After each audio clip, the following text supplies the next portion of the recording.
Welcome to T1 academy. T1 academy క్లాసెస్లో భాగంగా MCQ సిరీస్ని start చేసిన విషయం మీకు అందరికీ తెలిసిందే. మరి అందులో భాగంగా నిన్న మనం గుప్తన్ ఎంపైర్ ఆర్ గుప్త సామ్రాజ్యానికి సంబంధించిన previous years questions which have been asked in UPSC, TGPSC and ఏపీపీఎస్సికి సంబంధించిన క్వశ్చన్స్ మీద మనం డిస్కస్ చేసుకుందాం. మరి ఈరోజు ఇంకా గుప్తన్ ఎంపైర్ కి సంబంధించిన కొన్ని ప్రీవియస్ ఇయర్స్ క్వశ్చన్స్ ఇంకా ఉన్నాయి. అది నెక్స్ట్ క్లాస్ లో చెప్తానని చెప్పాను కదా. ఎస్, అవే ఈరోజు మనం డిస్కస్ చేసుకుందాం. Okay, right. Now coming on to the first question for today, that is the rotation of the earth on its own axis accounts for the daily rising and setting of the sun. మరి దీని గురించి ఎవరు చెప్పారు అనేది question. ఏం లేదండి, మన earth rotate అవుతా ఉంటది కదా దాని సొంత యాక్సిస్ మీద. మరి దాని వల్లనే సూర్యుడు ఉదయించడం అస్తమించడం జరుగుతూ ఉంటది కదా. మరి మొట్టమొదటిసారిగా అసలు ఎర్త్ ఓన్ యాక్సిస్ లో రొటేట్ అవుతుందని, మరి దాని వల్లనే ఇలా జరుగుతుంది అని చెప్పి చెప్పింది ఎవరు అని అడుగుతున్నాడు. ఆప్షన్ చూడండి. A Aryabhata, B Bhaskara or Bhaskaracharya, C Brahmagupta, D Varahamihira, E none of the above or more than one of the above. ఈ మధ్య ఇలాంటి క్వశ్చన్స్ కూడా వస్తున్నాయి. And none of the above ఇక్కడనే ఇస్తున్నాడు. ఒకవేళ ఇద్దరు చెప్పుంటే more than one of the above కూడా ఇస్తున్నాడు. Okay, now coming on to the answer, it's Aryabhatta అండి. ఆర్యభట్ట దీని గురించి చెప్పడం జరిగింది. ఆర్యభట్ట అనగానే మనకు ఆర్యభట్టీయం, మ్యాథమెటిక్స్ అదంతా గుర్తుకొస్తుంది కదా. ఎస్, మరి దాంతో పాటు ఆయన ఆస్ట్రోనమీకి సంబంధించిన విషయాల మీద కూడా సూర్య సిద్ధాంతం అనే పుస్తకాన్ని రాయడం జరిగింది. సూర్య సిద్ధాంతం ఏం పుస్తకం అది? సూర్య సిద్ధాంతం, మన తెలుగులో సిద్ధాంతం అంటాం కదా. సూర్య సిద్ధాంత అనే పుస్తకాన్ని రాయడం జరిగింది. మరి ఆర్యభట్టీయంలో డెసిమల్ సిస్టమ్ గురించి, జీరో గురించి మాట్లాడిన ఆయన ఈ సూర్య సిద్ధాంతంలో మొత్తము ఆస్ట్రోనమీ టాపిక్స్ ని మాట్లాడడం జరిగింది. ముఖ్యంగా rotation and revolution of earth, rotation and revolution of earth, heliocentric theory. Guptas మీద క్వశ్చన్స్ వచ్చినప్పుడు ప్రతిసారి పోయిట్స్ వాటి మీదనే అడగట్లేదండి. మరి మనకు సైంటిస్టులు కూడా ఉన్నారు ఇలాంటి వాళ్ళు. మరి వీళ్ళ మీద కూడా క్వశ్చన్స్ వస్తున్నాయి. నోటబుల్ సైంటిస్ట్ ఉన్నారు కదా, సైన్స్ అండ్ టెక్నాలజీకి సంబంధించిన విషయాలు గుప్తా పీరియడ్ లో జరిగాయి కదా. ఎస్, మరి వాటి మీద కూడా క్వశ్చన్స్ వస్తున్నాయి. అందుకే నేను ఇక్కడ ఆ క్వశ్చన్స్ ఇవ్వడం జరిగింది.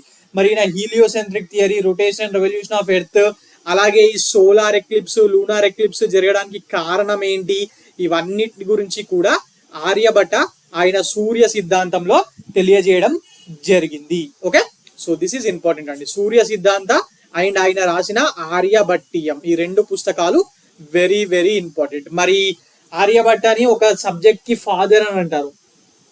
అదేంటి అంటే, ఇప్పుడు ఫాదర్ ఆఫ్ హిస్టరీ ఉన్నట్టే Aryabhatta is called as father of algebra.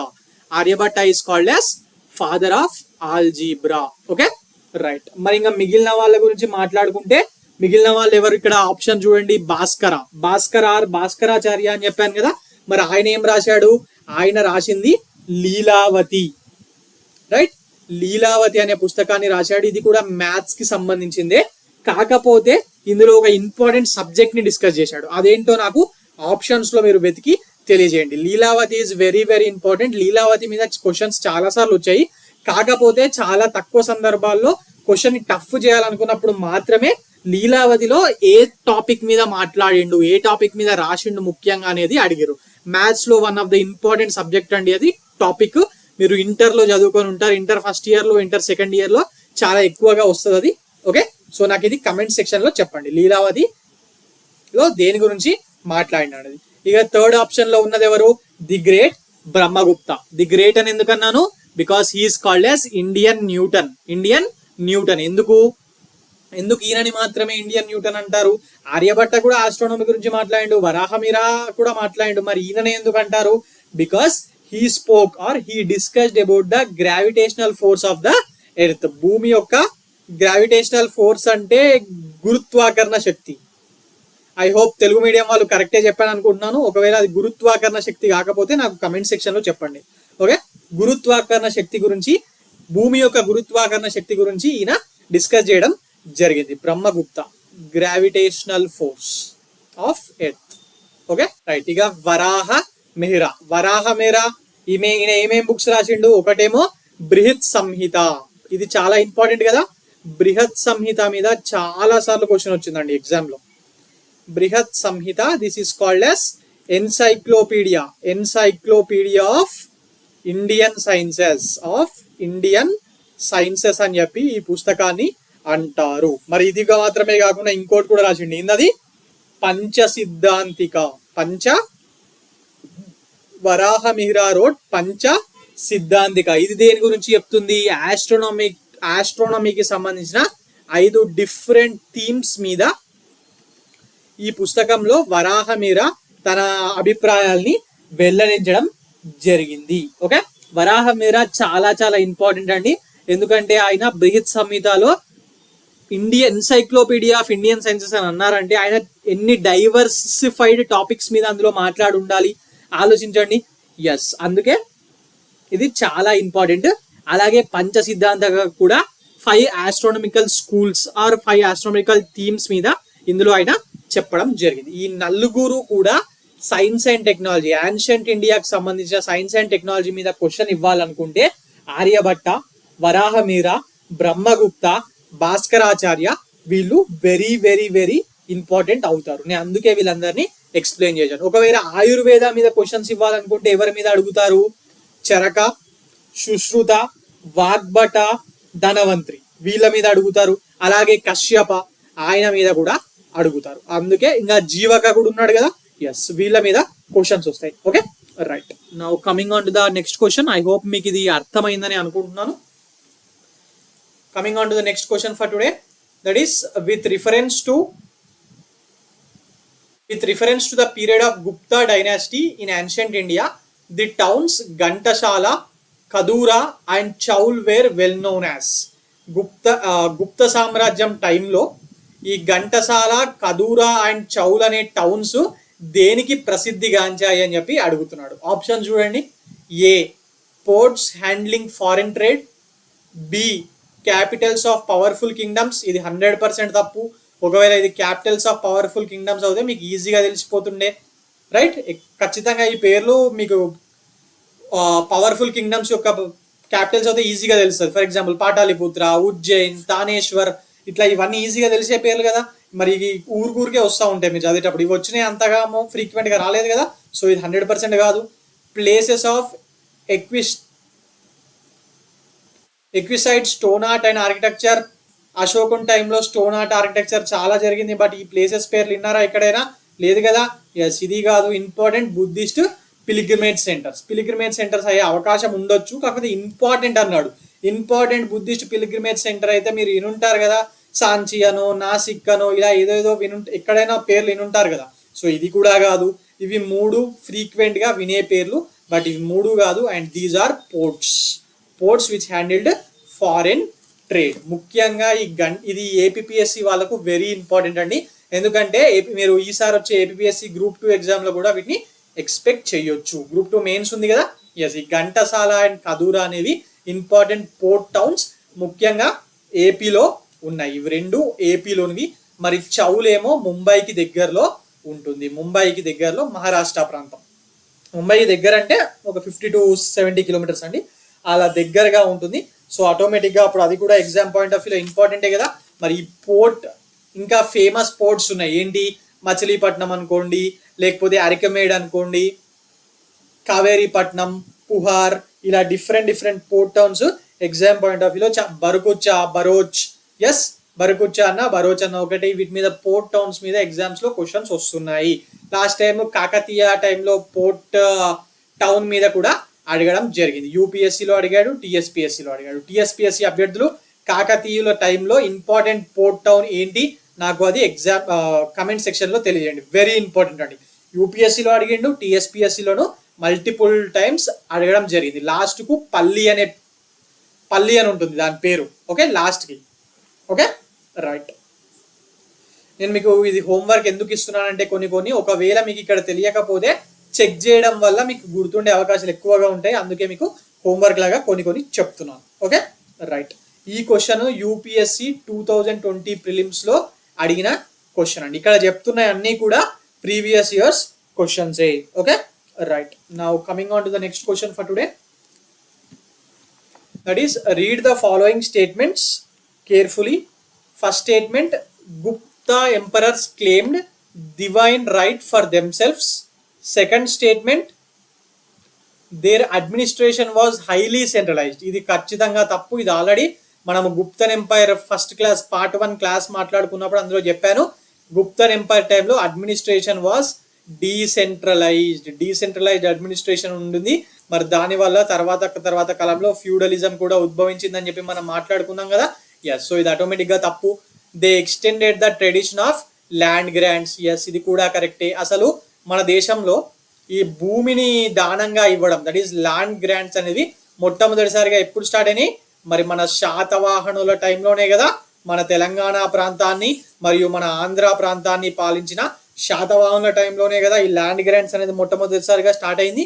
Yes, మరి దాని తర్వాత వచ్చిన గుప్తులు కూడా ఇవి ఇచ్చుకుంటా పోయారు. ఎట్లుంటదంటే ఒక్కసారి స్టార్ట్ అయితే దాన్ని ఆపడం కష్టం, ఇవ్వాల్సి వస్తుంది. ఎందుకంటే జనాల ఎక్స్పెక్టేషన్స్ పెరిగిపోతాయి కదా, సో అందుకే ఇవ్వాల్సి వస్తుంది. సో అట్లా చూసుకున్నా మీకు శాతవాహనులు ఇచ్చిర్రు అనేది తెలుస్తుంది. కాబట్టి తెలంగాణ విద్యార్థులకు, ఏపీ విద్యార్థులకు ఖచ్చితంగా తెలుస్తుంది. ఎందుకంటే తెలంగాణ హిస్టరీలోను ఏపీ హిస్టరీలోను Satavahanas very very important.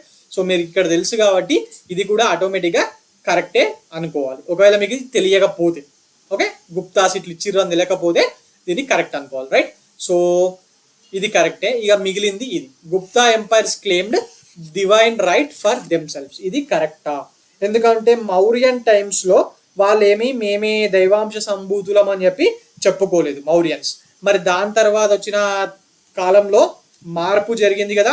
Yes, మరి రాజు గొప్పవాడి దగ్గర నుంచి రాజే దేవుడు అనే కాన్సెప్ట్ దాకా దగ్గర వెళ్ళిపోయింది కదా. Yes, Guptas believed that they are of supernatural origin. అంటే దైవాంశ సంభూతులం మేము. Guptas believed they are of supernatural origin. మేము దైవాంశ సంభూతులం అని చెప్పి గుప్తులు నమ్మారు. ఓకే, సో ఈ స్టేట్మెంట్ కరెక్టే, థర్డ్ స్టేట్మెంట్ కరెక్టే. మరి ఆన్సర్ ఏంటి? 1 and 3 ఆర్ కరెక్ట్. 1 and 3 స్టేట్మెంట్స్ ఆర్ కరెక్ట్ అండి. This is the answer. Okay, right. Now coming on to the next question for today. That is Mrichkatika, an ancient Indian book written by Shudraka deals with. ఇది very very important అండి. ఇది టీఎస్పిఎస్సిలోను, ఏపీపీఎస్సిలోను, యూపీఎస్సిలోను multiple times, CGL లాంటి ఎగ్జామ్స్లో కూడా దీని మీద questions అడుగున్నారు, మృచ్కతిక మీద. కొన్నిసార్లు ఏమో మృచ్కతిక మన మ్యాథ్స్ ద ఫాలోయింగ్లో, ముఖ్యంగా టీజీపీఎస్సి వాళ్ళకు మ్యాథ్స్ ద ఫాలోయింగ్ ఇచ్చేసి 4 ఆథర్ల పేర్లు, 4 పుస్తకాల పేర్లు ఇస్తారు.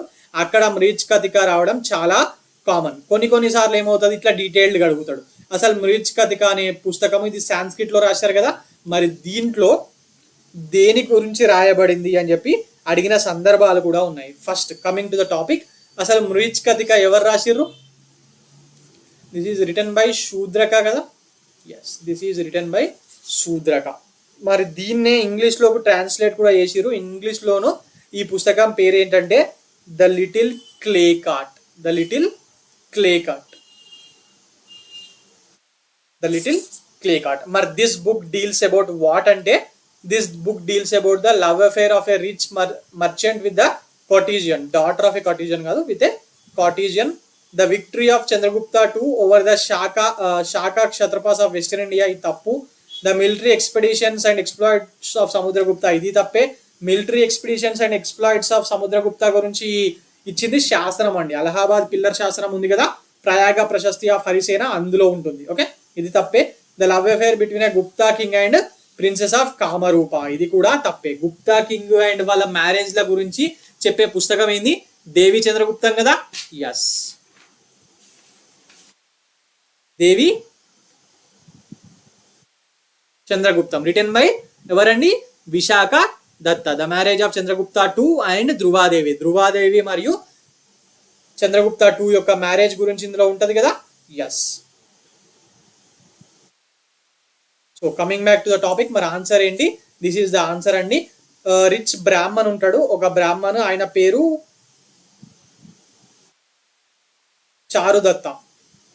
Love affair between Charudatta and rich courtesan Vasantasena, వీళ్ళ మధ్యలో ఉన్న లవ్ అఫేర్ గురించి పుస్తకం చెప్తుంది. మరి దీనికి లిటిల్ క్లే కార్ట్ అని ఎందుకు పెడతారంటే, ఈ చారుదత్తకు ఒక కొడుకుంటాడు, చిన్న పిల్లగాడు. ఆయనను వండబెట్టే కాట్ని ఈ వసంతసేన తన దగ్గర ఉన్న మొత్తం బంగారంతో అలంకరిస్తుంది. అందుకే దాన్ని లిటిల్ క్లే కాట్ అని చెప్పి ఇంగ్లీష్లో పిలుస్తా ఉంటారు. Okay, right. బేసిక్గా వసంతసేన ఆమె అప్పటి రాజ్యంలో నగర వధువు అండి. నగర వధువు. ఓకే, అంటే సింపుల్ అండి, ప్రాస్టిట్యూట్స్ అనుకోవచ్చు, కాకపోతే అందరికీ అవైలబుల్ ఉండరు. కోర్ట్ ప్రాస్టిట్యూట్స్ అనుకోవచ్చు, రాయల్ ప్రాస్టిట్యూట్స్. ఓకే, అందరికీ అవైలబుల్ ఉండరు. కింగ్స్కి, నోబుల్స్కి, అలాంటి చాలా డబ్బున్న వాళ్ళకి మాత్రమే వీళ్ళు అవైలబుల్గా ఉంటారు. ఓకే, ఫర్ ఎగ్జాంపుల్ మీరు బుద్ధిజం దగ్గర ఆమ్రపాలి గురించి చదువుంటారు కదా. ఎస్, ఆమ్రపాలి కానివ్వండి, వసంతసేన కానివ్వండి, లేకపోతే శిల్పధికారం నవల్లో ఉన్న మాధవి కానివ్వండి, ఎస్, వీళ్ళందరూ ఈ నగర వధువు కేటగిరీ కిందకి వస్తారు.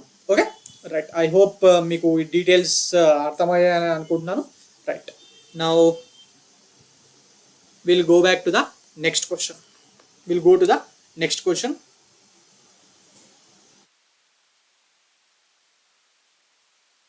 With reference to the history of philosophical thought in India, consider the following statements regarding Samkhya school. Samkhya school అన్న సంఖ్య రెండు ఒకటేనండి. మరి మన ఎవరు రాసిరు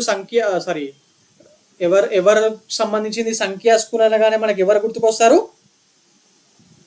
మర్చిపోయారా? సంఖ్యా ఫిలాసఫీ ఆర్ సంఖ్యా school of philosophy is related to whom? This is related to Kapila. మొత్తం షడ్దర్శన్స్ ఉన్నాయి కదా, 6 స్కూల్స్ ఆఫ్ ఫిలాసఫీస్ ఉన్నాయి కదా మన యాన్షియంట్ ఇండియాలో. ఎస్, అందులో ఈ కపిలకు సంబంధించిన సంఖ్యా స్కూల్ ఆఫ్ ఫిలాసఫీ ఒకటి. Okay, right. మరి ఇప్పుడు చూసుకుంటే Sankhya does not accept the theory of rebirth or transmigration of soul. మరి ఇది కరెక్ట్ స్టేట్మెంటా? ఇది తప్పుడు స్టేట్మెంట్ అండి. ఎందుకంటే Samkhya philosophy accepts the theory. It accepts the theory, does not accept కాదు. సంఖ్య యాక్సెప్ట్ ద థియరీ అనేది కరెక్ట్ స్టేట్మెంట్ అవుతుంది. ఓకే, సో ఇక్కడ ఇది తప్పుడు స్టేట్మెంట్. ఎందుకంటే Samkhya philosophy accept the theory of rebirth or transmigration of the of soul. Okay, right. Samkhya holds that it is the self knowledge that leads to liberation and not any exterior influence or agent. Samkhya philosophy ఏం చెప్తుందంటే liberation are మోక్ష అనేది మనము నేర్చుకునే self knowledge వల్ల వస్తుంది, కానీ ఎవరో దేవుడో ఎవరో అలా ఇచ్చేది కాదు అని చెప్పి అంటది. ఎస్, ఇది ఇలా అన్నది ఆ ఫిలాసఫీలో ఇలా ఉంది. So this is the correct answer. So B statement కరెక్టే కాబట్టి మరి ఆన్సర్ ఏమవుతుంది? Only two. ఓకే, 6 స్కూల్స్ షడ్దర్శన్స్ లో ఈ సంఖ్యా స్కూల్ ఆఫ్ ఫిలాసఫీ కూడా ఒకటండి. And this is given by Kapila. Okay, right.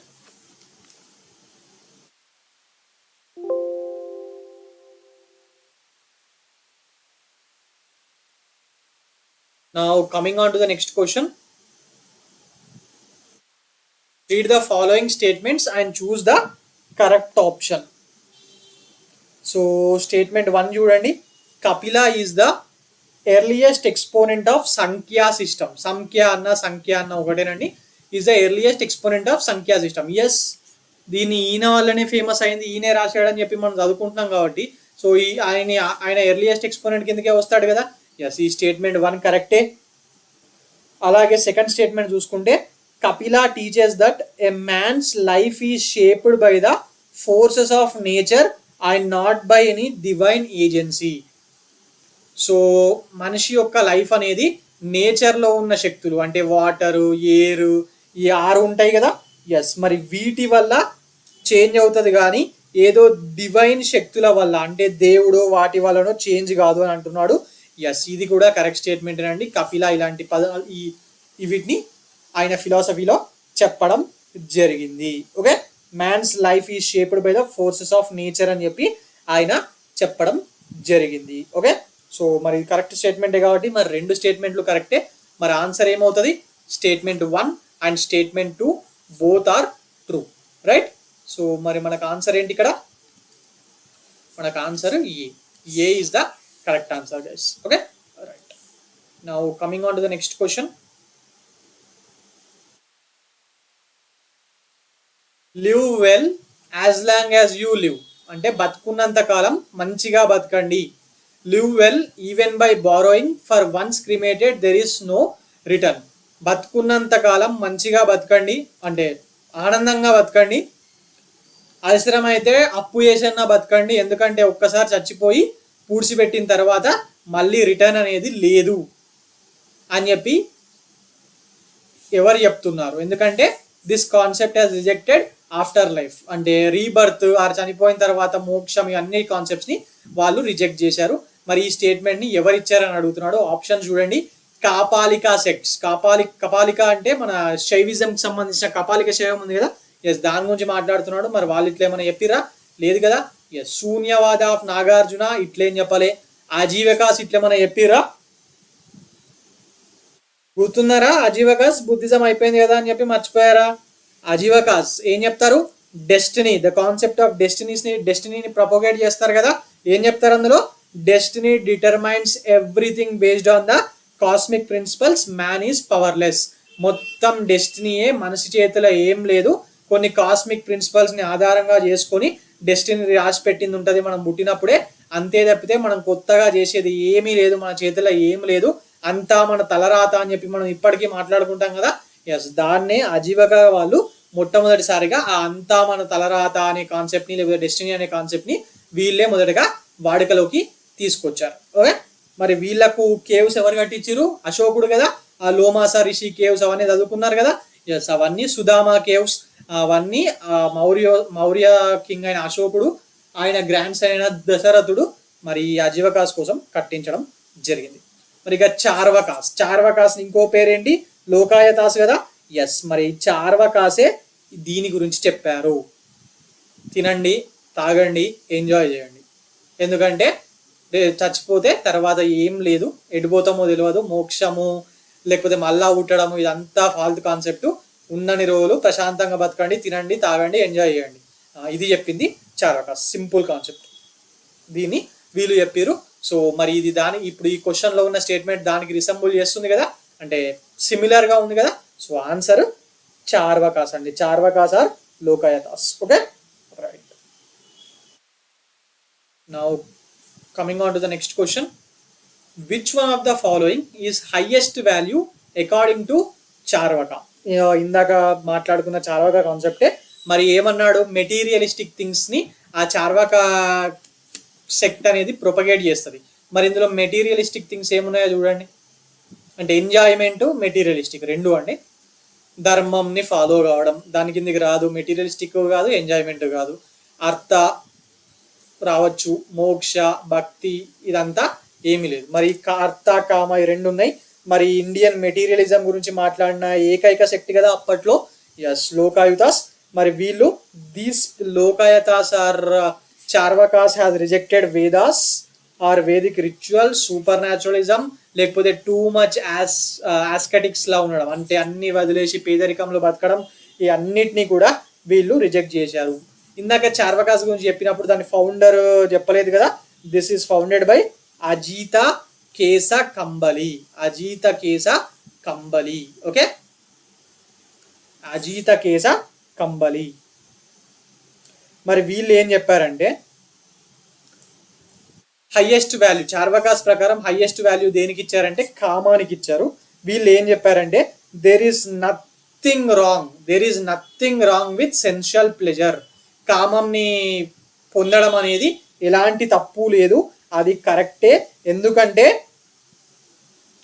ఎందుకంటే it is impossible to have pleasure without pain. So pain ఉంటుంది, మరి దాంతోపాటు ప్లెజర్ కూడా ఉండాలి. సో ఏమీ ప్రాబ్లం లేదు అది చేయడం వల్ల. కాకపోతే తెలివున్నోడు ఈ ప్లెజర్ని అనుభవిస్తాడు, అత్యంత తక్కువ పెయిన్ని తీసుకుంటూ ఈ ప్లెజర్ని అనుభవించడానికి ప్రయత్నిస్తాడు అని చెప్పి చెప్పడం జరిగింది. బేసిక్గా వీళ్ళు జైనిజానికి, బుద్ధిజానికి అపోజిట్ అండి. Charvakas did not believes in austerities or rich. Austerities అంటే ఏం లేదండి, ప్లెజర్కి అపోజిట్. జైనిజం, బుద్ధిజం ప్లెజర్స్ని రిజెక్ట్ చేసినాయి కదా.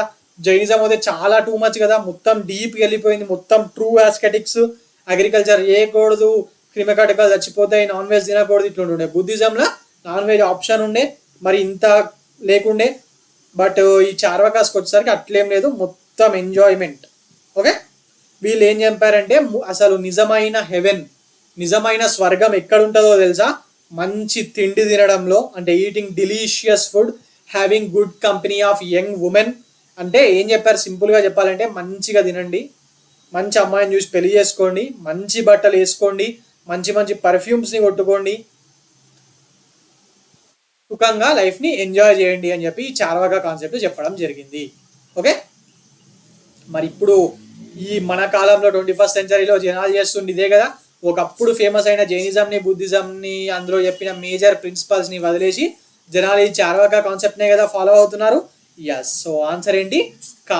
కామ, and it is about Charvakas. I hope మీకు చార్వాక కాన్సెప్ట్ని మళ్ళీ రిమైండ్ చేశాను, సో దట్ రివిజన్గా ఉంటుందని. Okay, right. Now coming on to the next question. Match the following అండి. మ్యాచ్ ద ఫాలోయింగ్ క్వశ్చన్స్ చాలా వస్తున్నాయి కదా. ఎస్, ఇక్కడ చూసుకున్నట్టయితే ఫిలాసఫీ ఇచ్చాడు, మరి methods to achieve salvation. A philosophy, అసలు మోక్షాన్ని పొందాలంటే మోక్షం అనేది ఎలా వస్తుంది అనే విషయాల మీద చెప్పడం జరిగింది. ఫస్ట్ న్యాయ దర్శన్. న్యాయ దర్శన్, న్యాయ దర్శన్ ఎలా పిలిచేం కాదు, షడ్దర్శన్స్ ఉన్నాయి కదా, ఇక్కడ 4 ఉన్నాయి, రైట్. సో ఆప్షన్ చూసుకుంటే న్యాయ దర్శన్ దేని గురించి మాట్లాడుతుంది? లాజికల్ థింకింగ్ గురించి మాట్లాడుతుంది. మరిగా వేదాంత, వేదాంత దర్శన్ దేని గురించి మాట్లాడుతుంది? చల్ మీమాంస మాట్లాడుకుందాం ఫస్ట్. మీమాంస దర్శన్ దేని గురించి మాట్లాడుతుంది? మీమాంస Darshan speaks about performing Vedic rituals, Vedic rituals. మరి సంఖ్యా దర్శన్ దేని గురించి మాట్లాడుతుంది? అక్విజిషన్ ఆఫ్ రియల్ నాలెడ్జ్, ఇందాకే మాట్లాడుకున్నాం కదా. ఎస్, వేదాంత దర్శన్ దేని గురించి మాట్లాడుతుంది? ఇక మిగిలింది ఇదే కదా, knowledge of self. Yes, so మరి ఆన్సర్ ఏమవుతుంది? ఆన్సర్ ఏం కావాలి? 1-4. ఓకే,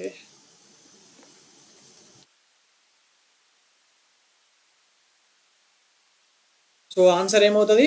4-3-1-2. 4-3-1-2 గైస్, ఉందా? Yes, 4-3-1-2. So option B, option ఇందులో option B is the correct answer guys. Okay, right. Now coming on to the next question.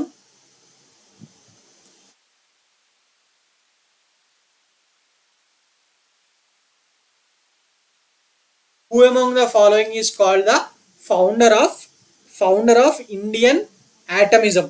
ఈ ఆటమ్ ఉంది కదా, atom theory మనం ఫిజిక్స్లో చదువుకుంటాం కదా, ఫిజిక్స్లో కెమిస్ట్రీలో. ఎస్, ఆ ఆటమ్ థియరీ గురించి అసలు మొట్టమొదటిసారిగా మన ఇండియాలో ఎవరు మాట్లాడిండు అనేది క్వశ్చన్ అండి. ఒకసారి చూసుకున్నట్టయితే దిస్ వాజ్ ప్రపౌండెడ్ బై హూమ్ అండి? దిస్ వాజ్ ప్రపౌండెడ్ బై మహర్షి కన్నడ కదా, కన్నడ, రైట్. మరి ఈయన ఏ స్కూల్ ఆఫ్ ఫిలాసఫీకి సంబంధించిన వాడు, అంటే ఏ స్కూల్ ఆఫ్ ఫిలాసఫీ ఈయన ప్రొపగేట్ చేశాడు? Maharshi Kanada. He is the founder of Vaisheshika school. Vaisheshika school or Vaisheshika సిద్ధాంతాన్ని ఈయన ప్రొపగేట్ చేయడం జరిగింది. మరి దీంట్లో ఈయన ఆటమ్ థియరీ గురించి మాట్లాడిండు, ఆటమ్ థియరీ గురించి మాట్లాడడం జరిగింది. మరి according to this theory, according to this Vaisheshika school of philosophy or according to this atom theory, all the material subjects are made up of atoms. ప్రతిదీ ఈ ఆటమ్స్ తోనే చేయబడతాయి. మరి దీనికన్నా ఇంకా స్మాలెస్ట్ యూనిట్ అనేది ఏదీ లేదు అని చెప్పి ఈ ఆటమ్ థియరీలో వైశేషిక సిద్ధాంతంలో కన్నడ చెప్పడం జరిగింది. సో మరి దీన్ని చూసుకుంటే మరి this is called as the beginning of physics in India. This Vaisheshika Siddhanta is called as the, or Vaisheshika సిద్ధాంతాల్లో చెప్పబడే atom theory is called as the beginning of physics in India. Okay, ముఖ్యంగా ఈ వైశేషిక సిద్ధాంతం అనేది మెటీరియల్ ఎలిమెంట్స్కి ముఖ్యంగా ఎక్కువ ప్రాధాన్యత ఇచ్చింది. మరి ఆ మెటీరియల్ ఎలిమెంట్స్ ఏంటంటే మనము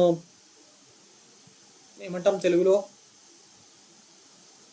చల్, ఎర్త్, వాటర్, ఫైర్,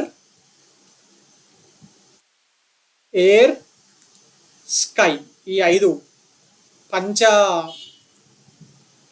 అష్టదిక్పాలకులు కాదు, ఏమంటామండి, 5, ఈ 5ని కలిపి తెలుగులో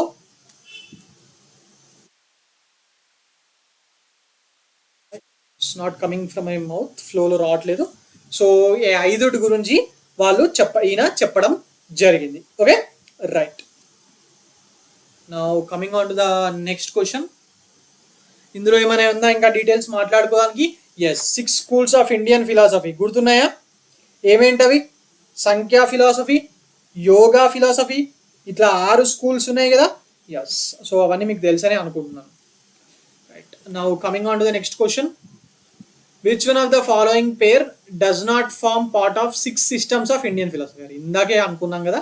ఎస్, ఇక్కడ క్వశ్చన్ ఉంది. ఇది యూపీఎస్సీలో అడిగిన క్వశ్చన్, చాలాసార్లు రిపీట్ అయింది. సిడిఎస్ ఎగ్జామ్స్లో చాలాసార్లు రిపీట్ అయింది question. Okay, which of the following pair does not form అన్నాడు. 6 ఇండియన్ ఫార్మ్ ఆఫ్ ఫిలాసఫీస్లో ఇది ఏది కాదన్నాడు. సో ఫస్ట్ మనము అసలు 6 ఫార్మ్స్ ఏదో చూద్దాం. ఫస్ట్ ఏంటి? సంఖ్యా ఫిలాసఫీ. సో సంఖ్యా ఫిలాసఫీ, యోగా ఫిలాసఫీ,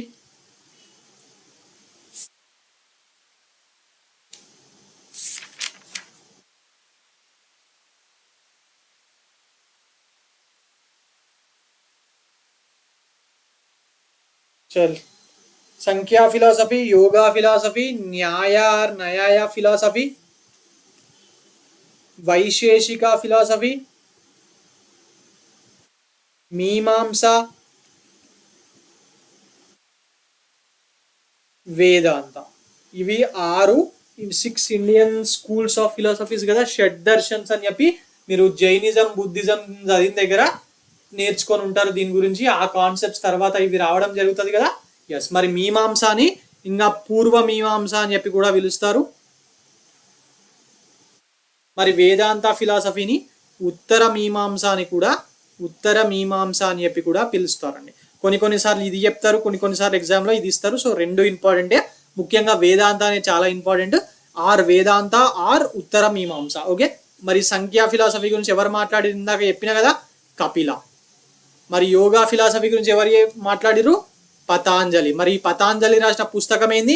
మహాభ్యాస. అసలు ఆ మహాభ్యాస దేని గురించి? It's a commentary on Panini's Ashtadhyayi. Okay, మరి న్యాయ ఫిలాసఫీ ఆర్ న్యాయ ఫిలాసఫీ ఎవరు రాసిరు? గౌతమ. మరి వైశేషిక ఫిలాసఫీ ఇందాకే మాట్లాడుకున్నాం. లాస్ట్ క్వశ్చన్ దీని మీద నుంచే కదా. ఎస్, మరి దీన్ని కన్నడ ఆటమ్ థియరీ. మరి ఇక ఈ మీమాంస పూర్వ మీమాంస ఎవరు దీనికి ఫౌండర్ ఎవరు? జైమిని. ఇది దేని గురించి మాట్లాడుతుంది? ఇది ముఖ్యంగా పూర్వ మీమాంస సిద్ధాంతము, సుప్రమసీ ఆఫ్ వేదాస్ యొక్క సుప్రమసీని ఇది యాక్సెప్ట్ చేస్తుంది. మరిగా ఉత్తర మీమాంస వేదాంత ఫిలాసఫీ గురించి ఎవరు మాట్లాడుతారు? It was founded by whom అంటే ఏం చెప్తారు? భద్రాయన. మరి ఇదే ఫిలాసఫీని ఇంకా మన దేశంలో వేదాంత ఫిలాసఫీని తర్వాత కాలంలో కొందరు ప్రొపగేట్ చేశారు. ఎవరాళ్ళు? ఆదిశంకరాచార్య, రామానుజాచార్య, వల్లభాచార్య, స్వామి వివేకానంద. మరి మన Indian second president of India Sarvepalli Radhakrishnayya. Yes, ఈయన తెలుగువాడే, తమిళ భూమిలో పుట్టిన తెలుగు వ్యక్తి. Okay, right.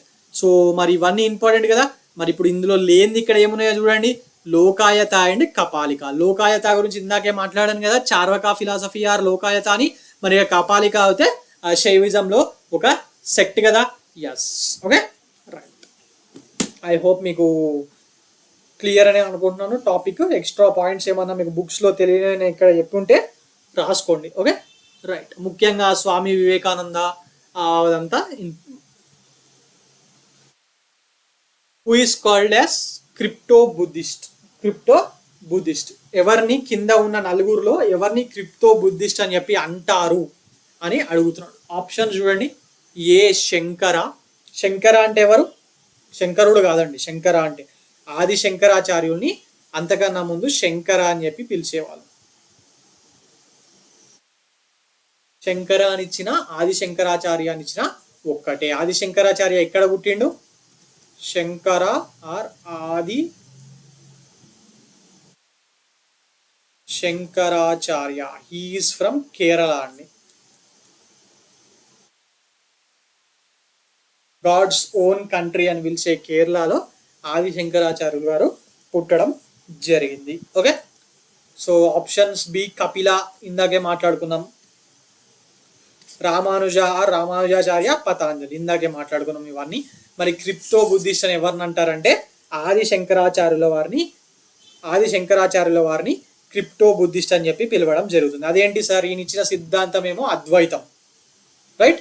మరి దానికి బుద్ధిజంకి సంబంధం ఏంది, అసలు ఆయన ఎందుకు అంటారంటే ఈయన ఇచ్చిన అద్వైత ఫిలాసఫీ ఉంది కదా, ఎస్, అందులో చాలా బుద్ధిస్ట్ కాన్సెప్ట్స్ని, బుద్ధిజంలో ఉన్న చాలా కాన్సెప్ట్ని ఈయన ఇందులో ఇంక్లూడ్ చేసిండంట. ఆ అద్వైతం కాన్సెప్ట్లో బుద్ధిజంలో ఉన్న చాలా ఫిలాసఫీస్ని, కాన్సెప్ట్ అని ఇందులో ఇంక్లూడ్ చేసిండు. మరి అందుకే ఆయనని క్రిప్టో బుద్ధిస్ట్ అని చెప్పి పిలవడం జరుగుతుంది. Okay, right. Now coming on to the next question. Who among the following is not related to the philosophy of వేదాంత? ఇందాక మాట్లాడుకున్నాం వేదాంత ఎవరెవరు అన్నాను, శంకరాచార్యుల వారు, రామానుజాచార్యుల వారు, మాధవాచార్యుల వారు అని చెప్పాను కదా. ఎస్, ఇందాక వల్లభాచార్య అన్నాను కదా. ఎస్, మాధవాచార్య అండి, ఫ్లోలో వల్లభాచార్య అని చెప్పాను లాస్ట్ క్వశ్చన్లో. బట్ వేదాంత ఫిలాసఫీని ప్రొపగేట్ చేసింది వీళ్ళు ముగ్గురు, ఆది శంకరాచార్యులు, రామానుజాచార్యులు, మరి మాధవాచార్యులు. అలాగే మరి మన స్వామి వివేకానంద, అలాగే మన సెకండ్ ప్రెసిడెంట్ ఆఫ్ ఇండియా ఆయన కూడా, సర్వాపల్లి రాధాకృష్ణయ్య గారు కూడా దీన్ని ప్రొపగేట్ చేయడం జరిగింది. ఓకే, ఆయన ఎడ్యుకేషనలిస్ట్ కదా. ఎస్, మరి ఇందులో లేనిది ఎవరు, అభినవ గుప్తా. సో ఇది కరెక్ట్ ఆన్సర్. మనకి ఇక్కడ నాట్ రిలేటెడ్ అన్నాడు కాబట్టి Abhinava Gupta is the correct answer. Abhinava Gupta is basically a philosopher from Kashmir. Is a philosopher from Kashmir. He followed mystic and aesthetics philosophy-ni ఈయన ఫాలో కావడం జరిగింది. అభినవ గుప్తా, ఏ ఫిలాసఫర్ ఫ్రమ్ కశ్మీర్. ఓకే, మరి వీళ్ళ గురించి మాట్లాడుకుంటే ముఖ్యంగా శంకరాచార్య జైనిజం అండ్ బుద్ధిజం ఒక్కసారి రాడికల్ ట్రాన్స్ఫర్మేషన్ తీసుకొచ్చేసరికి సొసైటీలో హిందూయిజం ఆర్ అప్పటి బ్రాహ్మణికల్ హిందూయిజం యొక్క వాల్యూ అనేది రాయల్ కోర్ట్స్లో ఆర్ జనాల్లో కూడా తగ్గుతున్న కాలంలో మరి హిందూయిజంలో ఉన్న మిస్టేక్స్ని సరిచేసి మళ్ళీ హిందూయిజానికి ఒక ఇంప్రూవ్ చేయడానికి పాటుపడ్డాడు అనుకోండి. ఇంప్రూవ్ చేయడానికి శంకరాచార్యుల వారు పాటుపడడం జరిగింది. ఈ ఆది శంకరాచార్య మీద సినిమా కూడా వచ్చింది కదా రీసెంట్గా. సినిమాలో నాగార్జున, మోహన్ బాబు వీళ్ళందరూ ఉంటారు కదా. ఎస్, ఒకసారి మీకు యూట్యూబ్లో ఉంటుంది, అవసరం ఉంటే చూడండి, ఎప్పుడైనా టైంపాస్ అయినప్పుడు జస్ట్ కాన్సెప్ట్ అర్థమవుతుంది. యూట్యూబ్లో అప్పుడప్పుడు ఈ రీల్స్ కూడా ఉంటాయి. ఓకే, సార్ ఇన్స్టాగ్రామ్ రీల్స్ కూడా ఉన్నాయి, వీటిని ఎప్పుడైనా కనిపిస్తే చూడండి. ఆయన చెప్పిన సిద్ధాంతం మీకు అర్థమవుతుంది. ఓకే, ఎప్పుడైనా చదివిన దానికన్నా చూసింది ఎక్కువ గుర్తుంటుంది. Okay, right. అప్పుడప్పుడు మీరు కోచింగ్కి వెళ్ళిన దగ్గర ఫ్యాకల్టీస్ చెప్తా ఉంటారు ఏమని, సినిమా చూసినప్పుడు కూడా దాన్ని యూపీఎస్సీతోనో టీఎస్పీఎస్సీతోనో లింక్ చేయడానికి ట్రై చేయండి. అక్కడ ఏమైనా ఉంటే అవి కూడా మనకి ఎగ్జామ్లో ఎలా వస్తాయో లింక్ చేసుకోవడానికి ప్రయత్నించండి అని చెప్తారు. అవునా కదా? ఎస్, మరి okay. So Shankaracharya belong to 8th century AD, Ramanujacharya తర్వాత వచ్చిండు 11th centuryలో, and Madhavacharya belong to 13th century AD. These 3 are the great scholars of Vedantic school of philosophy. Okay, ఈ వేదాంత ఫిలాసఫీకి వీళ్ళు డిఫరెంట్ ఇంటర్ప్రిటేషన్స్ని ఇవ్వడం జరిగింది. Right. So now coming back to the next question, 14th question. Era and అది ఎవరి టైంలో వచ్చింది, ఇయర్ ఎప్పుడు అనేది అడుగుతున్నాడు. సో చూసుకుంటే ఇందులో విక్రమ ఎరా, గుప్తా ఎరా, సాకా ఎరా, కాళీ ఎరా. మరి ఇది మ్యాచ్ ద ఫాలోయింగ్ చేయాలి. విక్రమ ఎరా ఎప్పుడు వచ్చింది? విక్రమ ఎరాని 58 BCలో తీసుకొచ్చారు కదా. Vikramaditya started this Vikrama era in 58 BC on the occasion of his victory over Sakas మీద గెలిచినందుకు గాను విక్రమాదిత్య అనే రాజు ఈ విక్రమ ఎరాని 58 BCలో స్టార్ట్ చేయడం జరిగింది. మరి ఇక నెక్స్ట్ సాకా ఎరా వాజ్ స్టార్టెడ్ బై కనిష్క. సాకా ఎరా was started by king Kanishka in 78 AD. మరి ఇక గుప్తా ఎరా అనేది చంద్రగుప్త 1 టైంలో వచ్చింది కదా. ఎస్, మరి ఇది ఎప్పుడు 320 AD. ఓకే, అండ్ ఇక కాళీ ఎరా అనేది 3102 BCలో స్టార్ట్ అయింది అని చెప్పి అంటారు. సో ఇప్పుడు ఇవి చూసుకుంటే మనకు ఆన్సర్ ఏది కరెక్ట్ అవుతుంది? విక్రమ ఎరా 58 BC 4, సాకా ఎరా 3, గుప్తా ఎరా 2, కాళీ ఎరా 1. 4321 ఈజ్ ద కరెక్ట్ ఆన్సర్ అండి. ఎస్, ఇక్కడ ఏది ఉంది మరి కోడ్ 4321 కదా. ఎస్ 4321 కరెక్టే. ఇక్కడ ఆప్షన్స్ ఇవ్వడంలో మిస్టేక్ జరిగింది. It's 4321 guys. Okay right. Now coming on to the next question. Consider the following statements and select the correct answers from the code given below. So ఇవి చూడండి, కన్సిడర్ ద కరెక్ట్ ఆన్సర్స్ అంటున్నాడు.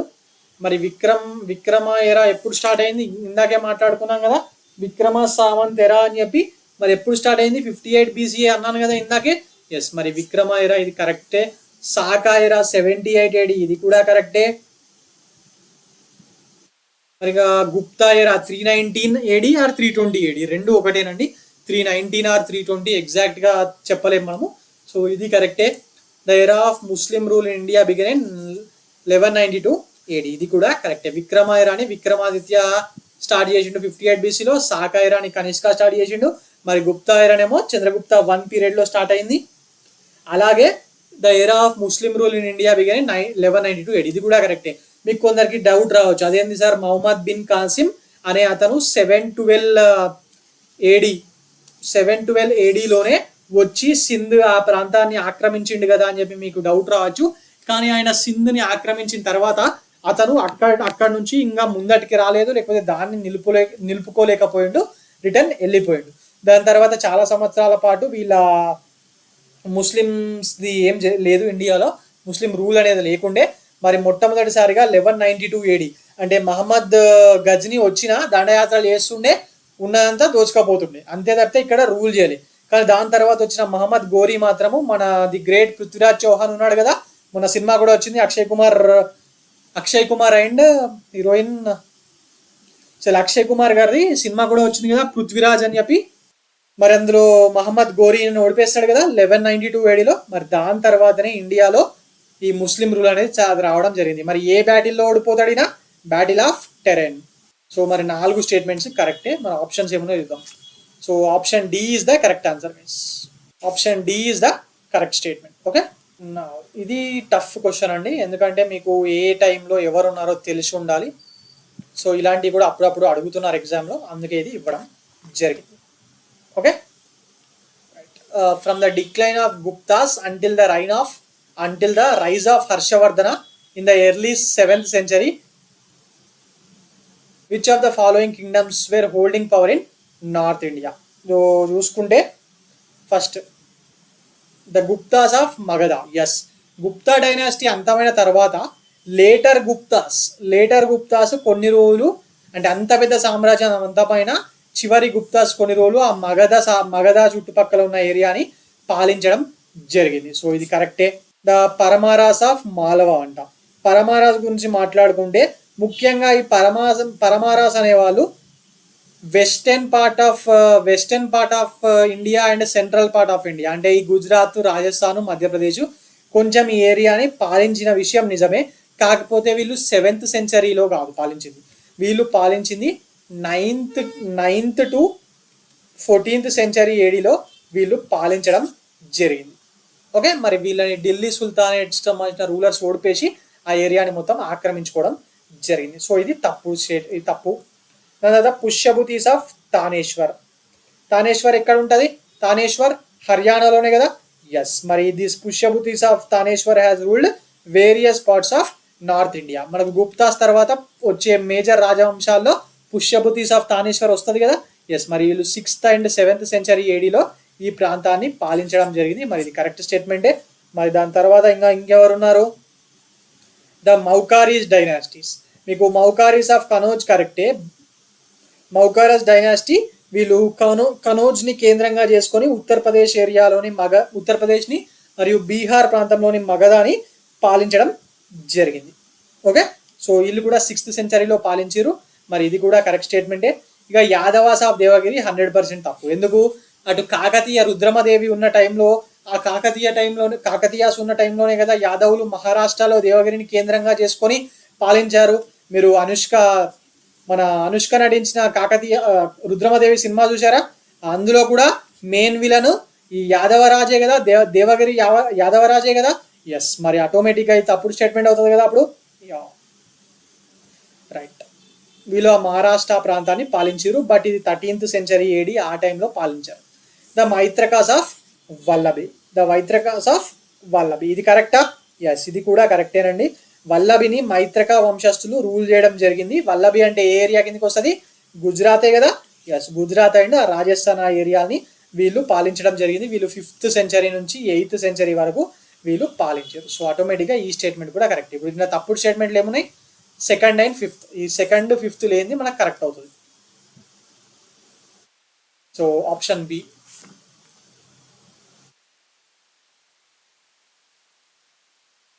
Option B is the correct answer, guys. Okay. Now, coming on to the next question. Harshavardhana organized 2 great religious conventions in which place అని చెప్పి అడుగుతున్నాడు. హర్షవర్ధన మహాయాన బుద్ధిజమే అన్నిటికన్నా గొప్ప religion అని చెప్పి ప్రూవ్ చేయడానికి ఈ రిలీజియస్ కన్వెన్షన్స్ని ఏర్పాటు చేయడం జరిగింది. అంటే ఇప్పుడే కాదు, మనం ఇప్పుడు బతుకుతున్న కాలంలోనే కాదు, ఇంతకు ముందు నుంచి కూడా మా మతం మాత్రమే గొప్పది వేరే అన్ని మతాల కన్నా అనే ఒక కాన్సెప్ట్ ఎప్పటి నుంచో ఉంది మన దేశంలో. దాని పేరు మీదనే కొట్టుకొని వస్తారు జనాలు. Okay, right. మరి అది మంచిదా మీరు ఆలోచించి చూస్తే? లేకపోతే మన మతాన్ని పూజిద్దాం, పరమతాన్ని గౌరవిద్దాం అనే కాన్సెప్ట్ మంచిదా? ఈ రెండో కాన్సెప్టే మంచిది కదా.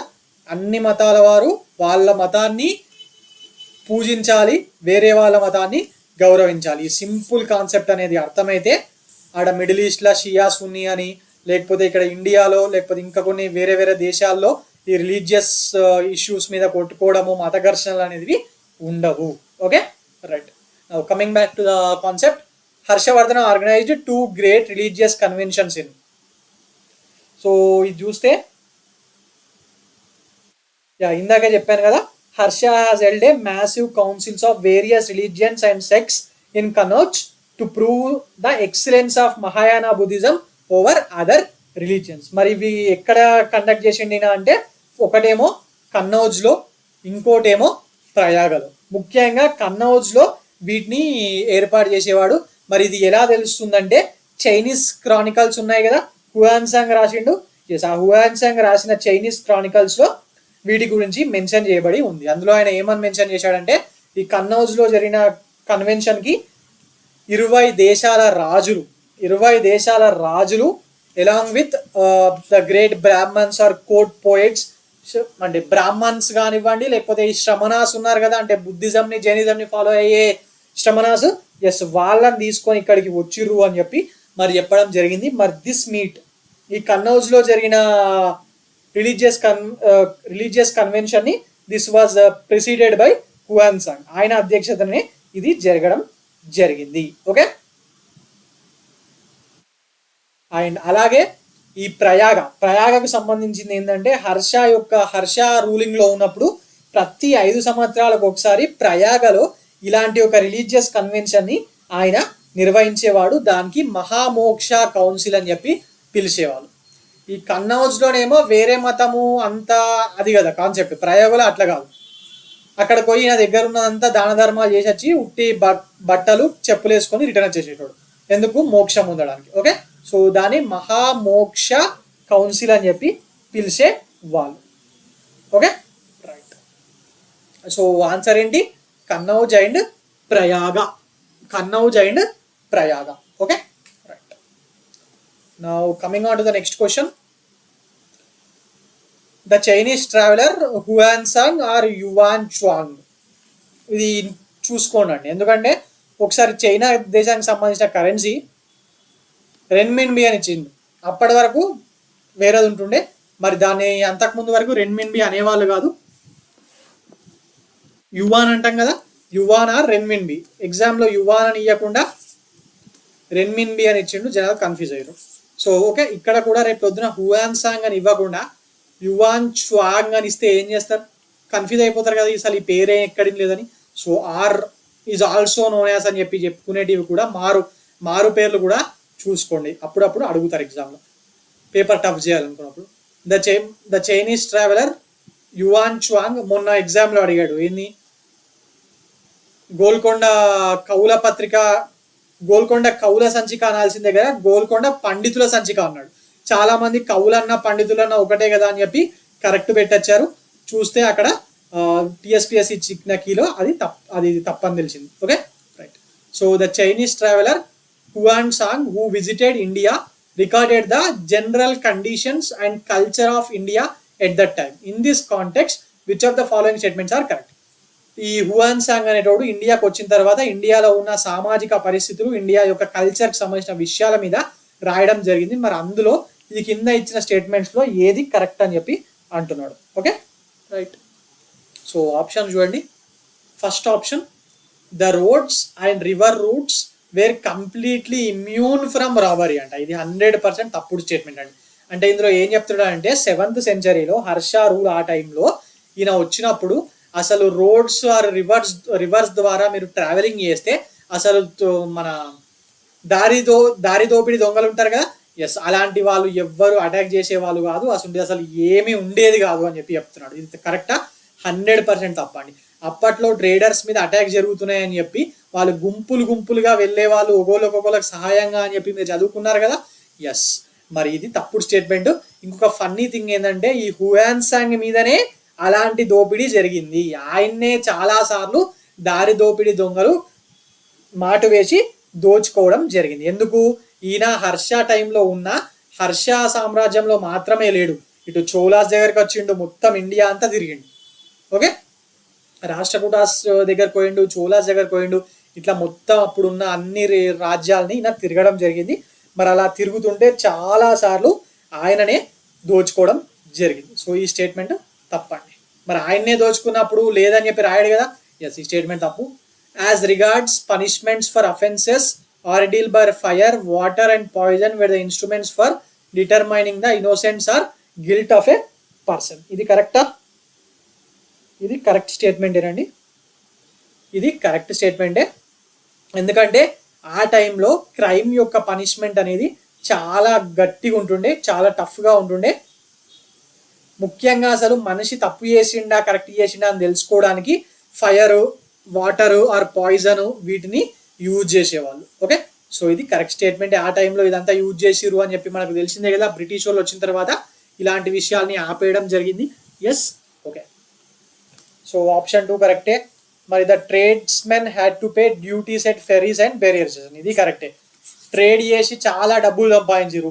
మరి డబ్బులు సంపాదించినప్పుడు ఆటోమేటిక్గా గవర్నమెంట్ ట్యాక్స్ వేస్తుంది కదా. ఇప్పటి గవర్నమెంట్ అనుకోండి, పాత గవర్నమెంట్ అయినా అనుకోండి, ఎక్కడైనా ట్యాక్సే కదా, వసూలు చేయాల్సిందే కదా. మరి మన దేశాన్ని ఉపయోగించుకొని చాలా డబ్బులు సంపాదించే మీదకి వెళ్ళి గవర్నమెంట్ ట్యాక్స్ తీసుకోవడం అనేది కరెక్ట్ విషయమే కదా. జస్ సో ఇవి 2 స్టేట్మెంట్లు కరెక్టే. సో మరి ఆన్సర్ చూసుకుంటే option B 2 and 3 are correct అండి. ఆప్షన్ బి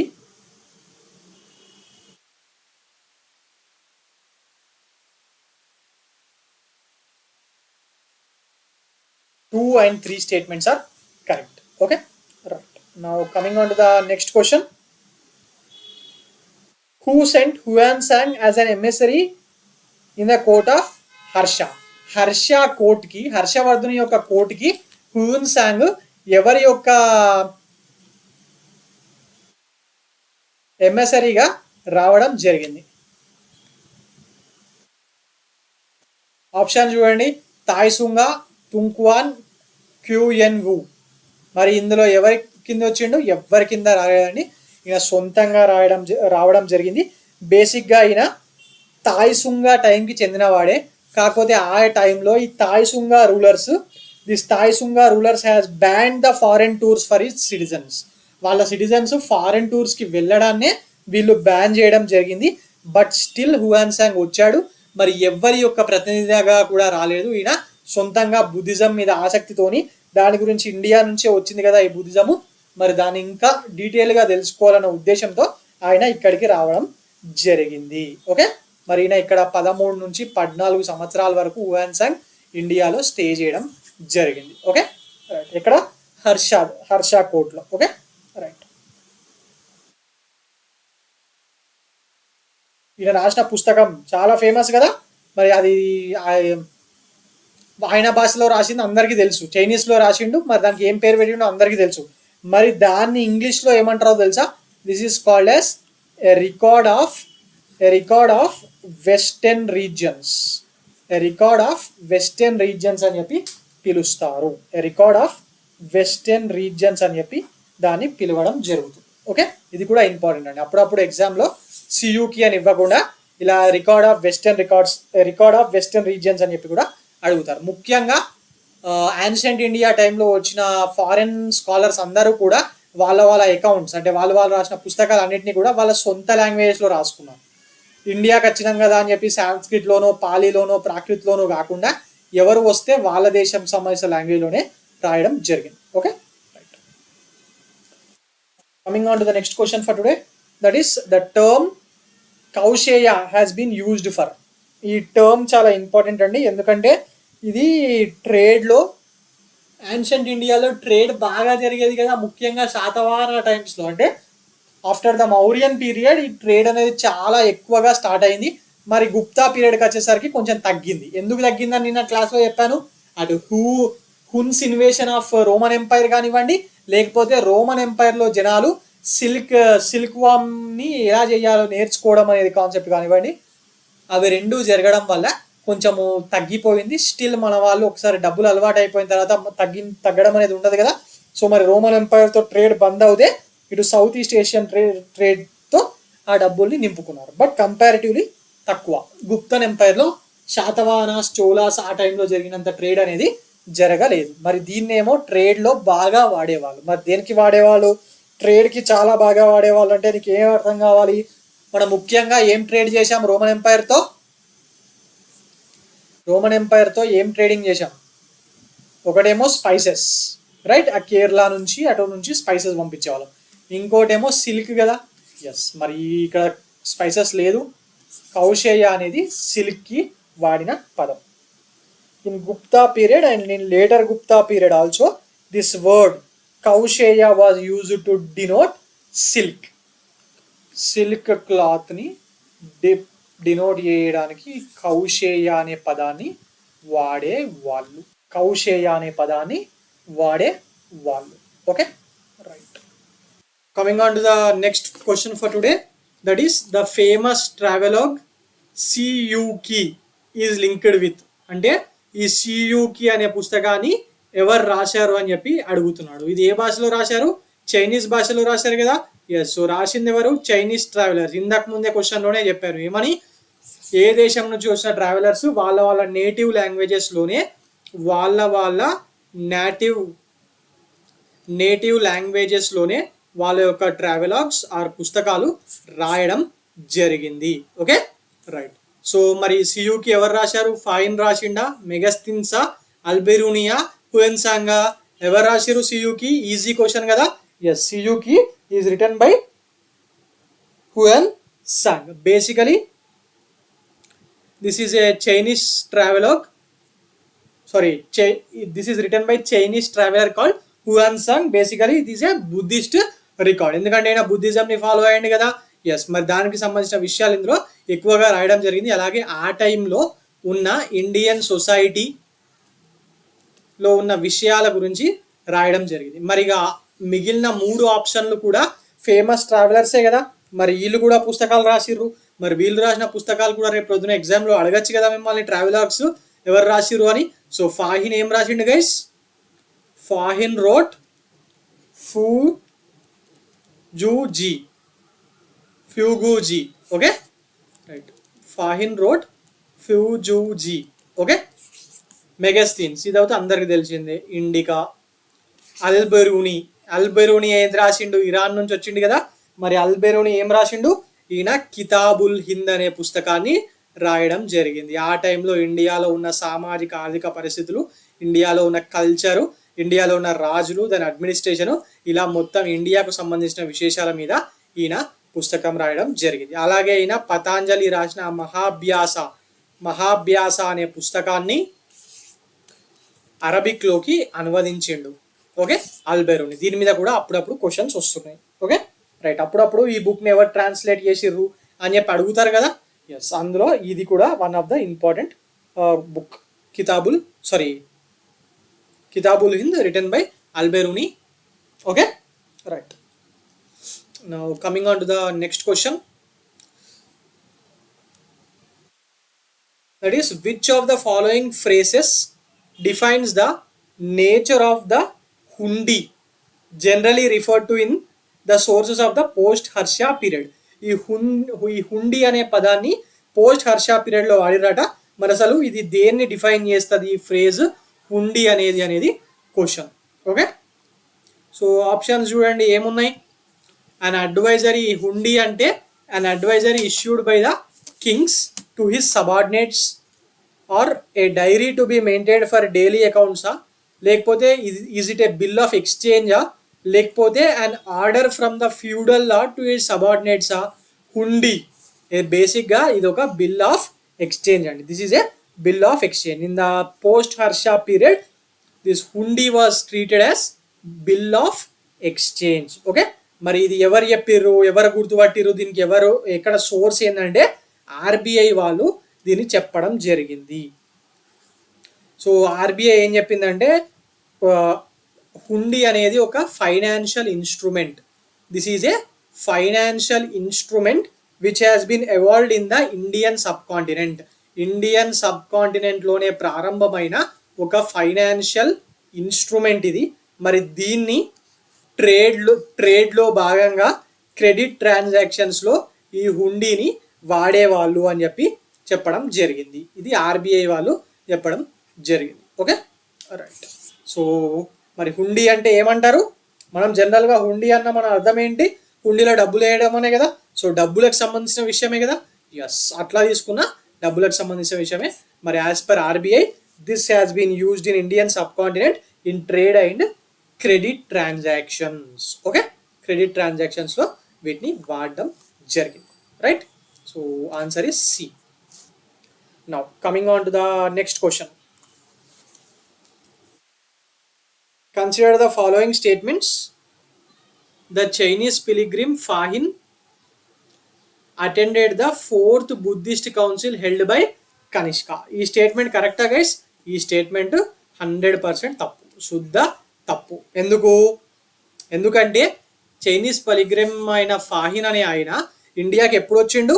చంద్రగుప్త 2 పీరియడ్లో రావడం జరిగింది.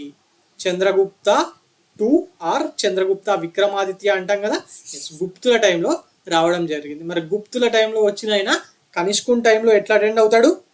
కుదరదు కదా. ఎస్, మరి ఈ బుద్ధిస్ట్ కౌన్సిల్కి అటెండ్ అయింది ఎవరు?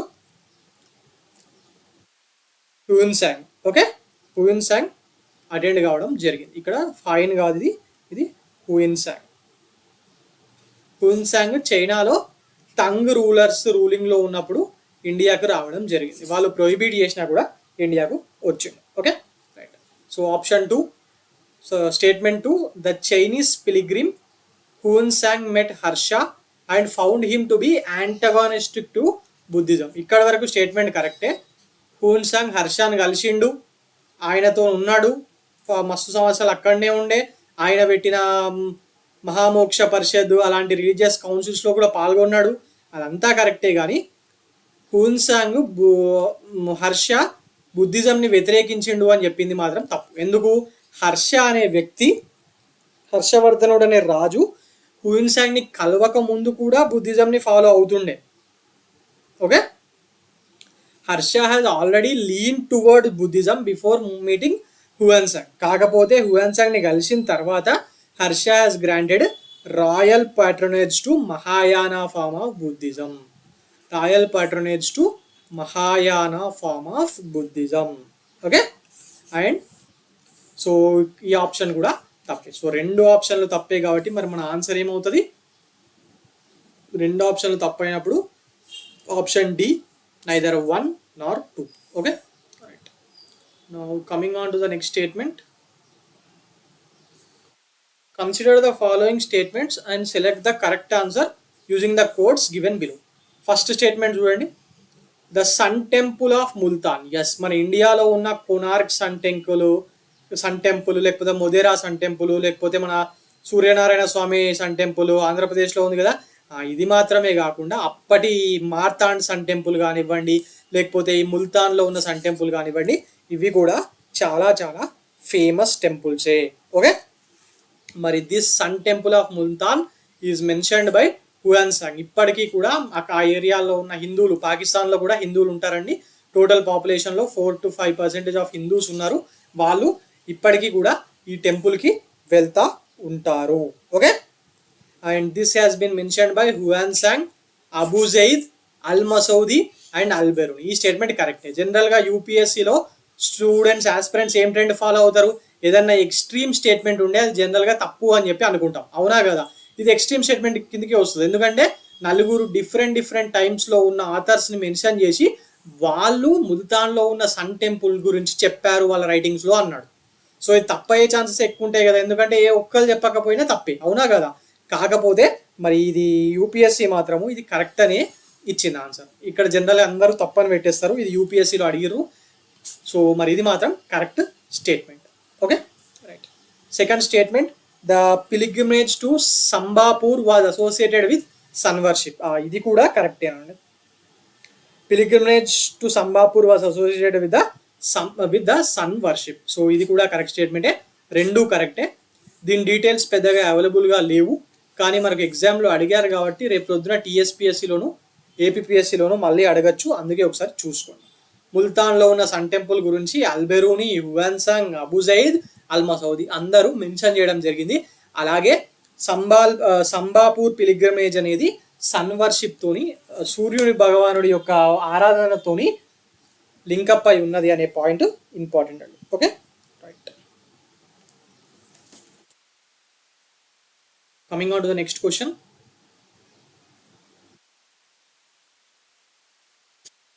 Which one of the following statements is not true for Shankaracharya, a saint of 8th century?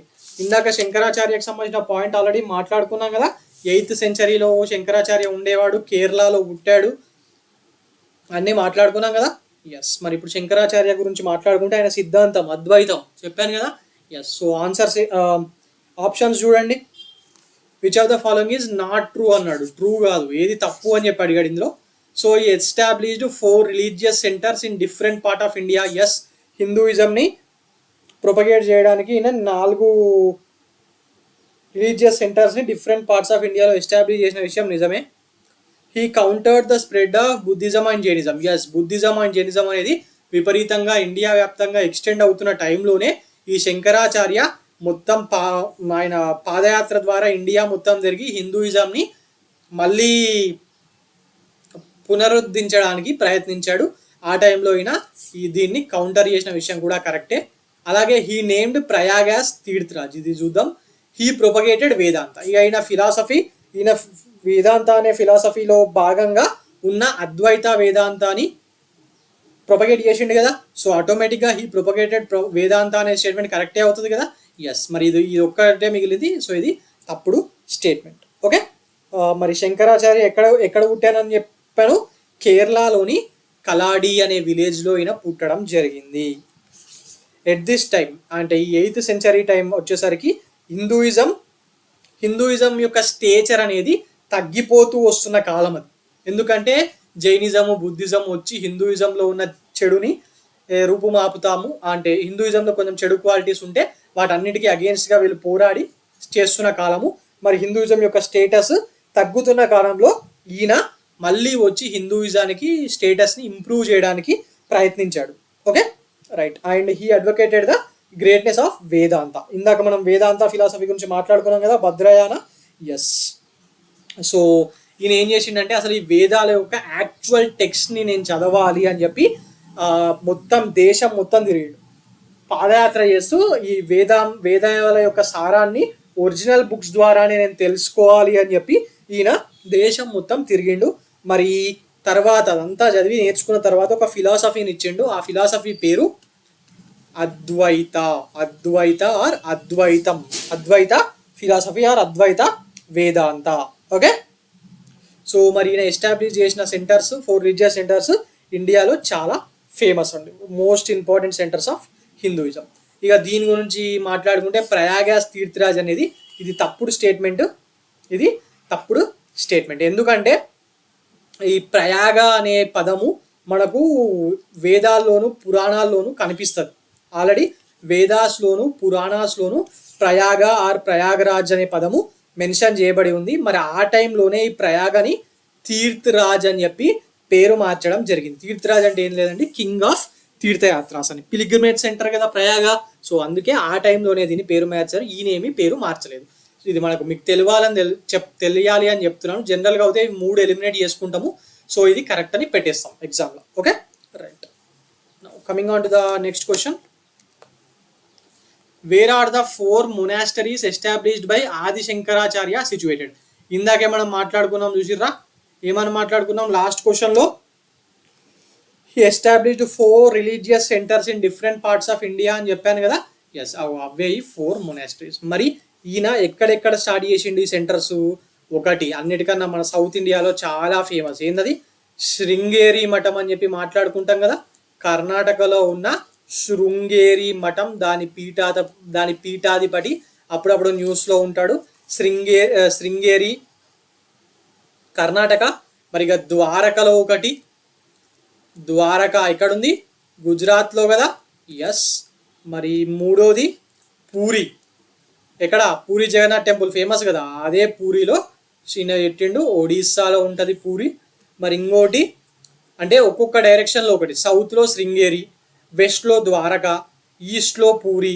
మరి ఇక మిగిలింది ఏంది? నార్త్ కదా. నార్త్లో జ్యోతిష్మఠ్. జ్యోతిష్మఠ్ ఎక్కడుంది? ఉత్తరాఖండ్లో ఉండడం జరిగింది. ఇలా 4 దిక్కులుగా ఈయన 4 మొనాస్టరీస్ ఆర్ రిలీజియస్ సెంటర్స్ని ఎస్టాబ్లిష్ చేయడం జరిగింది. సో ఆన్సర్ చూడండి ఏముంది? శృంగేరి, ద్వారక, జ్యోతిష్మఠ్, ప్రయాగ కాదు, ఇది తప్పు. ద్వారక, జ్యోతిష్మఠ్, ప్రయాగ తప్పు, కంచి తప్పు. జ్యోతిష్మఠ్, ద్వారక, పూరి, శృంగేరి. ఎస్, ఇది కరెక్ట్.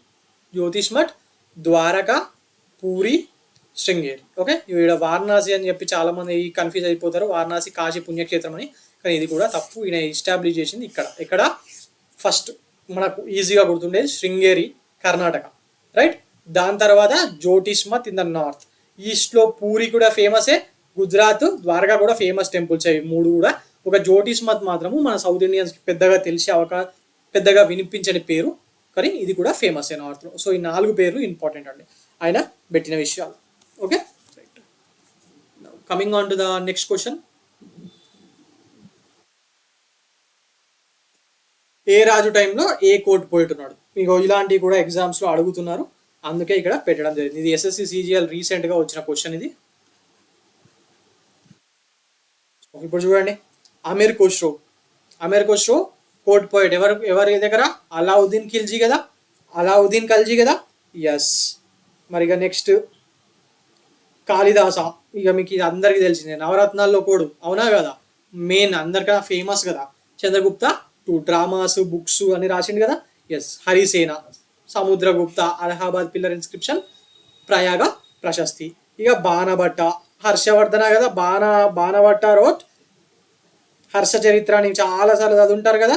ఎస్, మరి ఆయనే ఈయన. మరి ఆన్సర్ ఏమవుతుంది? ఏమవుతుంది?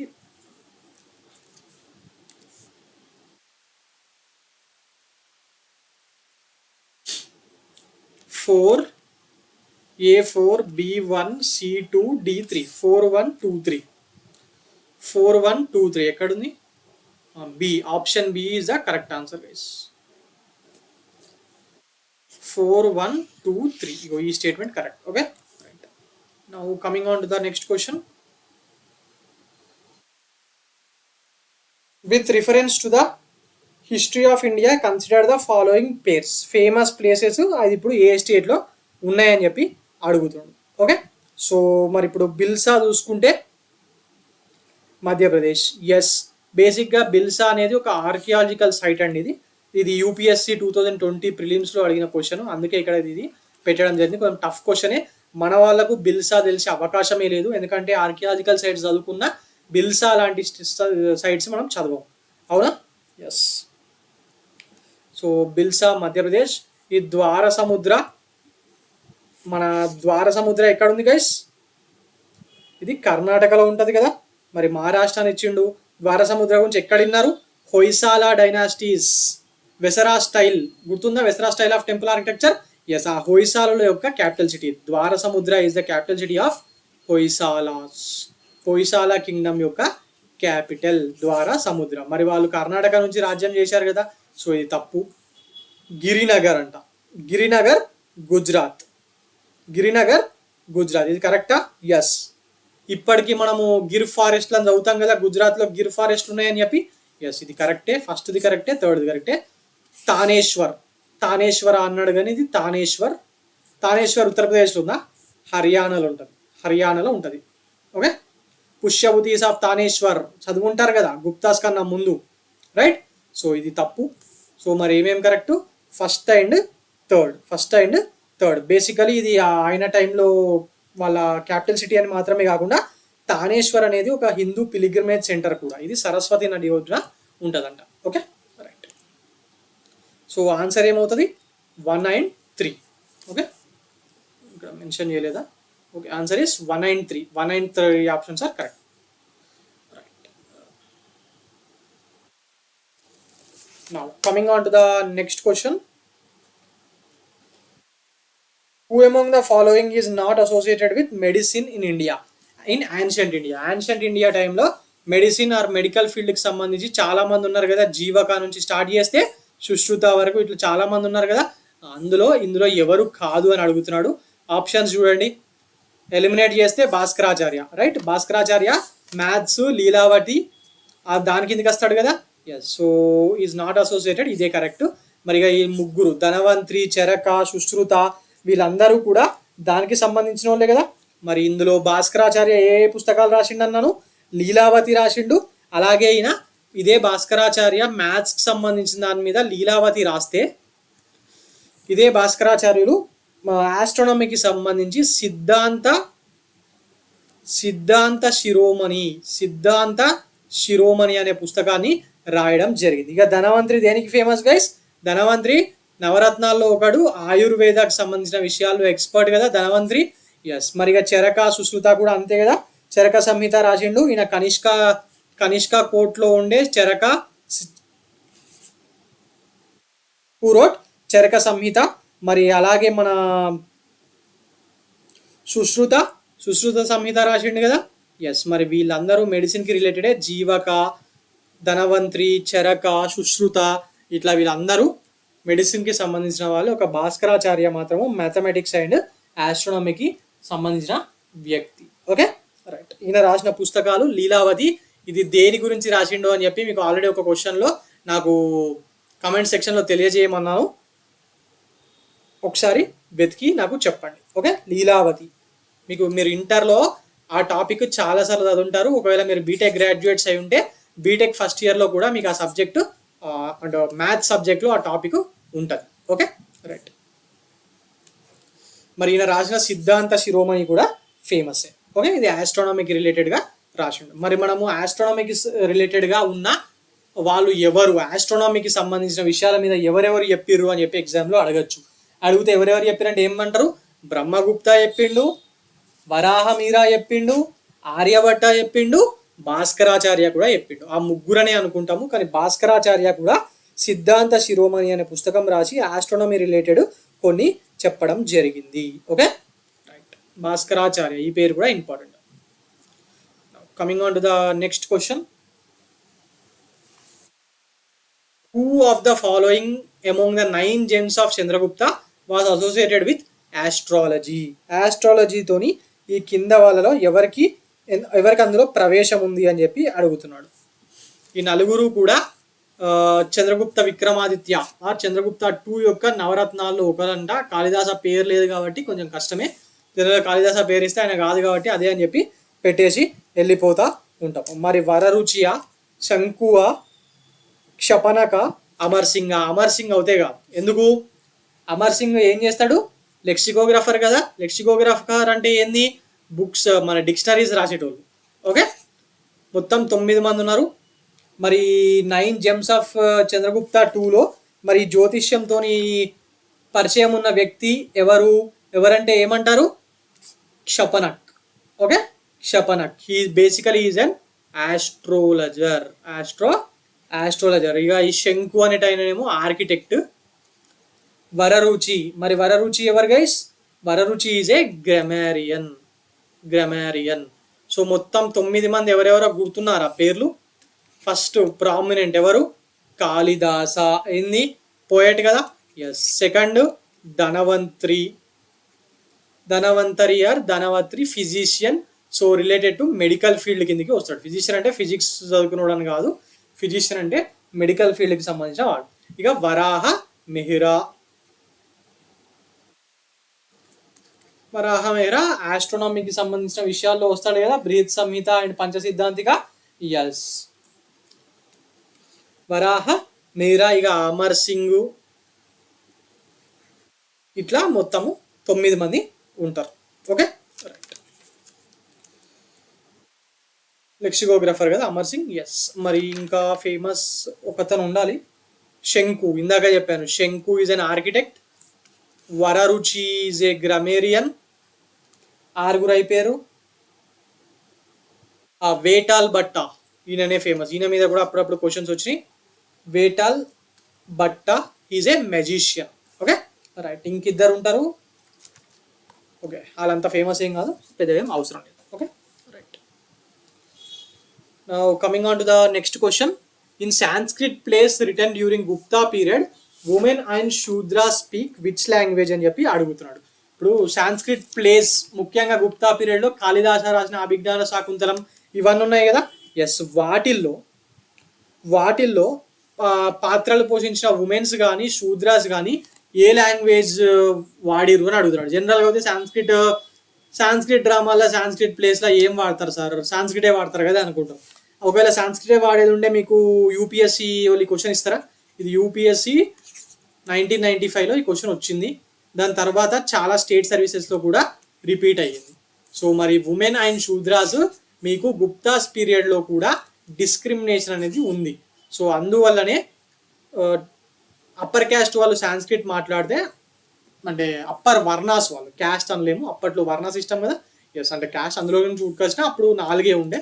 సో అప్పర్ వర్ణ వాళ్ళు సంస్కృతం చదువుకొని సంస్కృతం నేర్చుకునే వాళ్ళు. నార్మల్ జనాలు, ఉమెన్, శూద్రాసు వీళ్ళందరూ సాంస్క్రిట్ మాట్లాడేవాళ్ళు కాదు. మరి వాళ్ళు ఏం మాట్లాడేవాళ్ళు?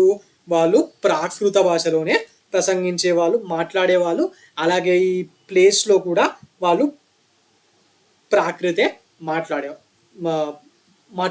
ఓకే, అప్పర్ వర్ణాస్ పీపుల్ మాత్రము సాంస్క్రిట్ నేర్చుకొని దాన్ని ఫాలో అయ్యేవారు. Women and Shudras use to speak Prakrit only, even in the plays and also in the life. Coming on to the next question.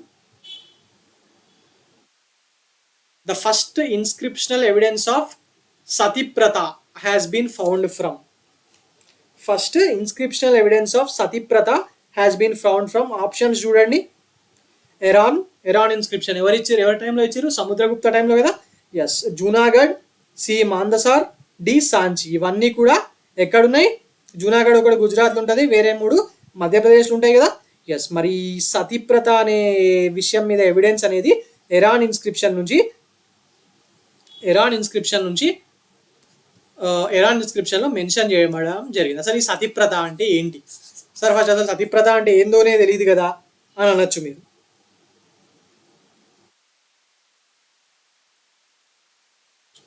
So ఈ సతీప్రత ఏం లేదండి, she is the wife of war commanders named గోప్రాజ్.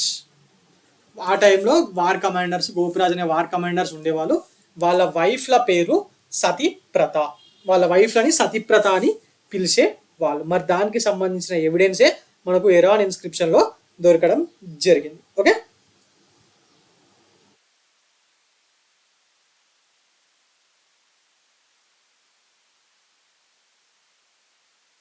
Right. Coming on to the next question. The gradual decline of towns was an important feature of which period అని అడుగుతున్నాడు. మెల్లమెల్లగా మన Indus valley టైంలో start అయిన టౌన్స్ అనేది తర్వాత కొంచెం తగ్గినా మళ్ళీ పెరిగాయి. ఇండస్ వ్యాలీ తర్వాత వేదిక్ రిలీజియన్లో టౌన్స్ తగ్గినా మళ్ళీ పెరిగాయి. ఎక్కడ? ఈ 16 మహాజనపదాసు, దాని తర్వాత పెద్ద పెద్ద కింగ్డమ్స్, మౌర్యాస్ అందరూ వచ్చిన తర్వాత పెరిగినాయి కదా. కానీ గుప్తా పీరియడ్కి వచ్చేసరికి మాత్రము ఈ టౌన్స్ అనేది డిక్లైన్ అవ్వడం స్టార్ట్ అయింది. గ్రాడ్యువల్గా మెల్లమెల్లగా గుప్తా పీరియడ్లో ఇవి డిక్లైన్ అవ్వడం స్టార్ట్ అయింది. అప్పటి వరకు గంగా వ్యాలీలో చాలా పెద్ద పెద్ద పట్టణాలుగా పేరు పోసిన పట్టణాలన్నీ కూడా వీళ్ళ టైంలో డిక్లైన్ అయ్యాయి. For example Pataliputra. అప్పటి వరకు పాటాలిపుత్ర పెద్ద టౌను, అన్నిటికన్నా పెద్ద సామ్రాజ్యం యొక్క రాజధాని అని మాట్లాడుకున్న పాటాలిపుత్ర హుయన్సాంగ్ దాన్ని ఒక చిన్న విలేజ్ అని చెప్తాడు. ఎందుకంటే వాళ్ళ టైంకి వచ్చేసరికి అక్కడ నుంచి అందరు వెళ్ళిపోయి అదొక విలేజ్గా రూపాంతరం చెందింది. అలాగే ఇంతకు ముందున్న మథుర కానివ్వండి, సోన్పూర్ కానివ్వండి, ఇలాంటి అన్ని మేజర్ సిటీస్ డిక్లైన్ అయ్యాయి వీళ్ళ టైంలో. ఓకే, సో మరి ఇది ఒక this is an important feature. ఎట్లయితే మీరు హరప్పా టైంలో టౌన్ ప్లానింగ్ లేకపోతే cities are the important features of Harappan period or Indus valley civilization అంటారో, గుప్తా పీరియడ్లో towns becoming villages or decline of towns అనేది కూడా ఇంపార్టెంట్ పీరియడ్ అనేది గుర్తుపెట్టుకోవాలి. Okay, right. Now coming on to the next question. Which ruling dynasty donated maximum villages to temples and Brahmins? ఇది question చూడండి, అందరికీ తెలుసు ఏమని, విలేజెస్ని టెంపుల్స్కి లేకపోతే బ్రాహ్మణులకు ఈ దానాలు, భూమి దానాలు చేసే సిస్టము శాతవాహన పీరియడ్లో స్టార్ట్ అయిందని. కాకపోతే దాని తర్వాత అందరూ దానాలు ఇచ్చుకుంటూ పోయారు. కాకపోతే మ్యాక్సిమం విలేజెస్ని టెంపుల్స్కి మరియు బ్రాహ్మణులకు దానం ఇచ్చిన డైనాసిటీ ఏది అని అడుగుతున్నాడు. ఇది చూడండి, పాలాస్, రాష్ట్రకూటాస్, ప్రతిహారాస్ మరియు గుప్తాస్. మరి ఏదవుతుంది? గుప్తాసే కదా. గుప్తాస్ మెయిన్గా హిందూ రూలర్స్ కదా, అంటే వేరే మతాలని కూడా ఆదరించిన, ముఖ్యంగా they are Hindu rulers. The rulers of Gupta dynasty donated maximum number of villages to temples and Brahmins. Also the income generated from the land of the donated village use to be given to the owner of the land. Okay, right. So answer ఏంటి? Gupta dynasty. Coming on to the next question. During which age did women enjoy equality with men? పురుషులతో సమానంగా ఉమెన్కి కూడా అన్ని రకాలమైన హక్కులు కింద ఉన్న ఏ రాజుల టైంలో ఉంది అని చెప్పి అడుగుతున్నాడు. ఆప్షన్ చూడండి. అంటే డిస్క్రిమినేషన్ అనేది లేకుండా మగవాళ్ళు ఆడవాళ్ళు సమానము అని చెప్పి ఏ రాజుల టైంలో చూశారు అని చెప్పి అడుగుతున్నారు. ఓకే, సో మరి ఆప్షన్స్ ఏమున్నాయి? Guptas, Mauryas, Cholas, none of this. Answer ఏందో తెలుసా? మౌర్యాస్ అని చెప్పి అనుకోవచ్చు చాలామంది, ఎందుకంటే అశోక్ టైంలో ఇన్ఈక్వాలిటీస్ తగ్గినాయి అది అనిపిస్తుంది. బట్ అదేం కాదండి. Answer is none of this. Answer is none of this. So answer is none of this. ఎందుకంటే ఒక రిగ్వేదిక్ పీరియడ్లో తప్పిస్తే women situation was never good in ancient India. ప్రతి వాళ్ళ మీద అన్ని రకాలమైన దుశ్చర్యలు జరిగినాయి. సీక్వల్గా ట్రీట్ చేసేవాళ్ళు కాదు, చదువుకోనిచ్చే వాళ్ళు కాదు, ఇలా అన్నీ ఉండే. గుప్తా ఏజ్ అనుకోండి, మౌర్య ఏజ్ అనుకోండి, చోలాస్ అనుకోండి, ఈ అన్ని టైంలో కూడా women wear always inferior to men. Women wear always inferior to men. Okay, so అందువల్ల ఆన్సర్ నన్ ఆఫ్ దిస్ అవుతుంది. Okay, right. Now coming on to the next question. With reference to the history of India, the terms Kulyavapa and Dronavapa denotes to. With reference to the history of India, the terms Kulyavapa and Dronavapa denotes to. Option చూడండి. Measurement of ల్యాండ్కి సంబంధించిన అవి, లేకపోతే coins of different monetary value ఇవి. అసలు monetary value కాయిన్స్కి ఇలాంటి పేర్లు ఎక్కడైనా విన్నారా? లేదు కదా.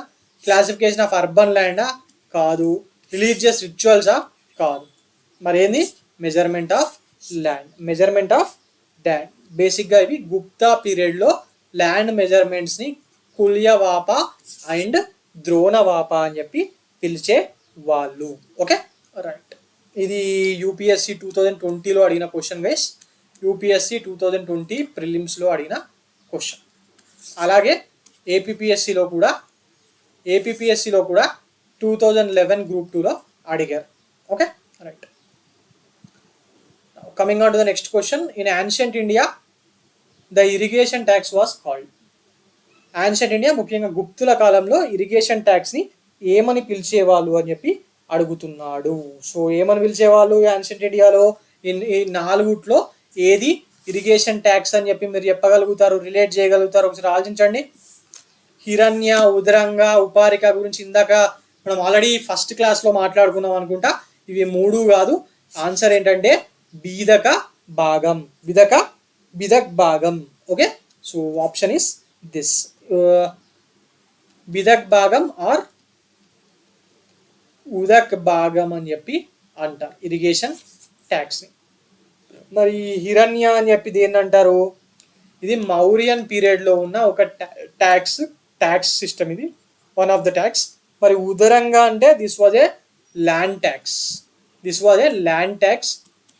మరి ఉపారిక అంటే ఆ ల్యాండ్ నమ్ముకొని బతుకుతున్న కౌలు రైతులు ఉంటారు కదా, ఎస్, వాళ్ళ మీద వేసే ట్యాక్స్ ఇది. కౌలు రైతులు, టెనెంట్ ఫార్మర్స్ మీద వేసే ట్యాక్స్ ఇది. Right.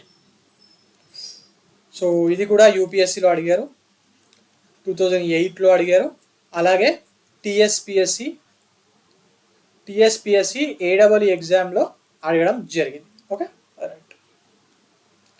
Now coming on to the next question. The game of chess is said to be originated in. Chess game మొట్టమొదటిసారిగా ఎక్కడ పుట్టింది అసలు ప్రపంచంలోనే? ఇప్పుడు దగ్గర 170-180 దేశాల్లో చెస్ ఆడుతున్నారు కదా, 172 countries exactly as per the federation. 172 కంట్రీస్లో ఆడుతున్నారు. మరి ఇది మొట్టమొదటిసారిగా ఎక్కడ స్టార్ట్ అయింది? చైనాలోనా, ఇరాన్లోనా, ఇండియాలోనా, ఇండోనేషియాలోనా? మన ఇండియాలోనే. ఇండియాలో గుప్త సామ్రాజ్యం టైంలో, గుప్తుల టైంలో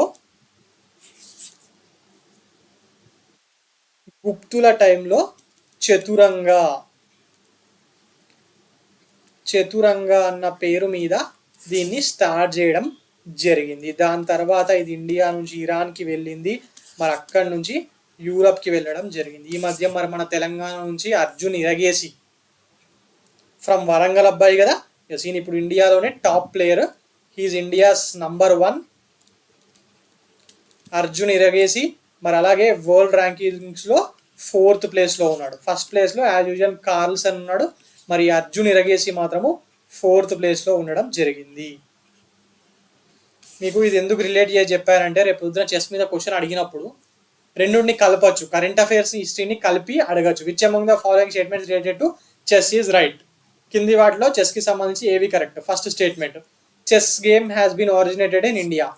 second statement, Arjun Erigaisi of Telangana is now the India's top ranking player అని చెప్పి అడగచ్చు. Which of the following statements are true అని. అప్పుడు ఏం చేస్తారు? రెండుని కలిపి అడిగింది కదా, ఎస్, ఇట్లా కూడా అడిగే ఛాన్సెస్ ఉన్నాయి. క్వశ్చన్ పేపర్ అంత ఈజీగా వస్తలేదు కదా, yes. Okay, right. Now coming on to the next question. Who was the founder of Vishishtadvaita సిద్ధాంతాన్ని ఎవరు ఫౌండ్ చేసిర్రు అని చెప్పి అడుగుతున్నాడు. మరి ఆప్షన్స్ చూడండి. రామానుజాచార్య, వల్లభాచార్య, శ్రీకాంతాచార్య అండ్ మాధవాచార్య. మరి విశిష్ట అద్వైత సిద్ధాంతాన్ని తీసుకొచ్చింది ఎవరు గైస్? గుర్తున్నాడా? రామానుజాచార్యుల వారు ఈ విశిష్ట అద్వైత సిద్ధాంతాన్ని తీసుకురావడం జరిగింది. ఓకే, సో మరి వల్లభాచార్య, శ్రీకాంతాచార్య, మాధవాచార్య వీళ్ళు తీసుకురాలేదు.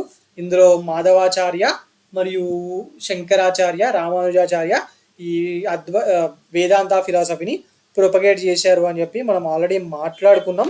మరి దీనికి సంబంధించి మాత్రము ఆన్సర్ ఏంటి? విశిష్ట అద్వైత సిద్ధాంతం ఎవరిది?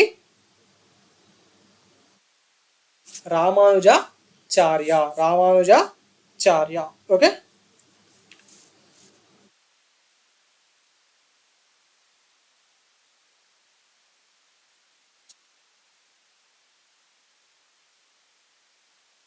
so now coming on to the next question.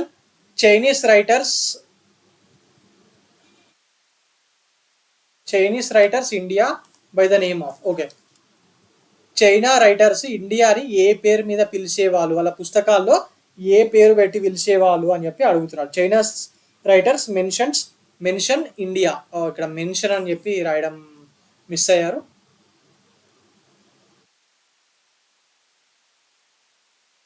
Chinese writers mentions India by the name of ఫుకోకియా, ఇంటువా, సియూకి. ఇదైతే కాదు, ఇందాక చదువుకున్నాం కదా హుయాన్సాంగ్ యొక్క పుస్తకం సికాయా పోనోనా. డిఫరెంట్గా ఉంది కదా క్వశ్చన్. ఎస్, మరి ఇది last time Karnataka public service కమిషన్లో ఈ క్వశ్చన్ రావడం జరిగింది. అంతకుముందు బీహార్ పబ్లిక్ సర్వీస్ కమిషన్లోను యూపీ పబ్లిక్ సర్వీస్ కమిషన్ ఎగ్జామ్స్లో ఈ క్వశ్చన్ రావడం జరిగింది. అందుకే ఇక్కడ పెట్టాను, రేపు పొద్దున మనం కూడా అడగచ్చు అని.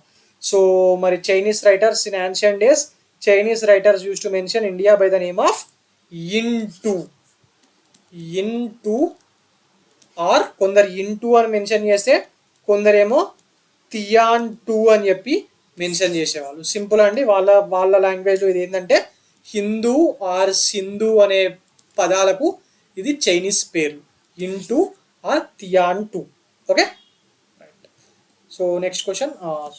సో ఇదండి గుప్త సామ్రాజ్యం ఆర్ గుప్తాస్ ఎంపైర్కి సంబంధించిన విషయాల మీద ఉన్న ఇంపార్టెంట్ ప్రీవియస్ ఇయర్ క్వశ్చన్స్. ఇంతకన్నా ఎక్కువ చాలా ఉంటాయి, బట్ యూపీఎస్సిలో, టీఎస్పిఎస్సిలో, ఏపీఎస్సిలో, ఎస్ఎస్సి సిజిఎల్లో, అలాగే యూపీఎస్సికి సంబంధించిన సివిల్ సర్వీసెస్ మాత్రమే కాకుండా సిడిఎస్, సిఏపిఎఫ్, అలాగే టీఎస్పిఎస్సి గ్రూప్స్ మాత్రమే కాకుండా ఇంకా టెక్నికల్ ఎగ్జామ్స్ జరుగుతున్నాయి కదా, ఎస్ వాటిలో అడుగుతున్న క్వశ్చన్స్, అలాగే ఏపీఎస్సిలో కూడా అడుగుతున్న క్వశ్చన్స్, కొన్నిసార్లు కుదిరిన సందర్భాల్లో వేరే public service commissions like Karnataka, UP, Bihar public service commissions సంబంధించిన క్వశ్చన్స్ కూడా మేము T1 అకాడమీ తరఫున ఇక్కడ ఇవ్వడం జరుగుతుంది. I hope you are liking the class. ఒకవేళ మీకు క్లాస్ నచ్చినట్టయితే please like our video and subscribe our channel. Thank you.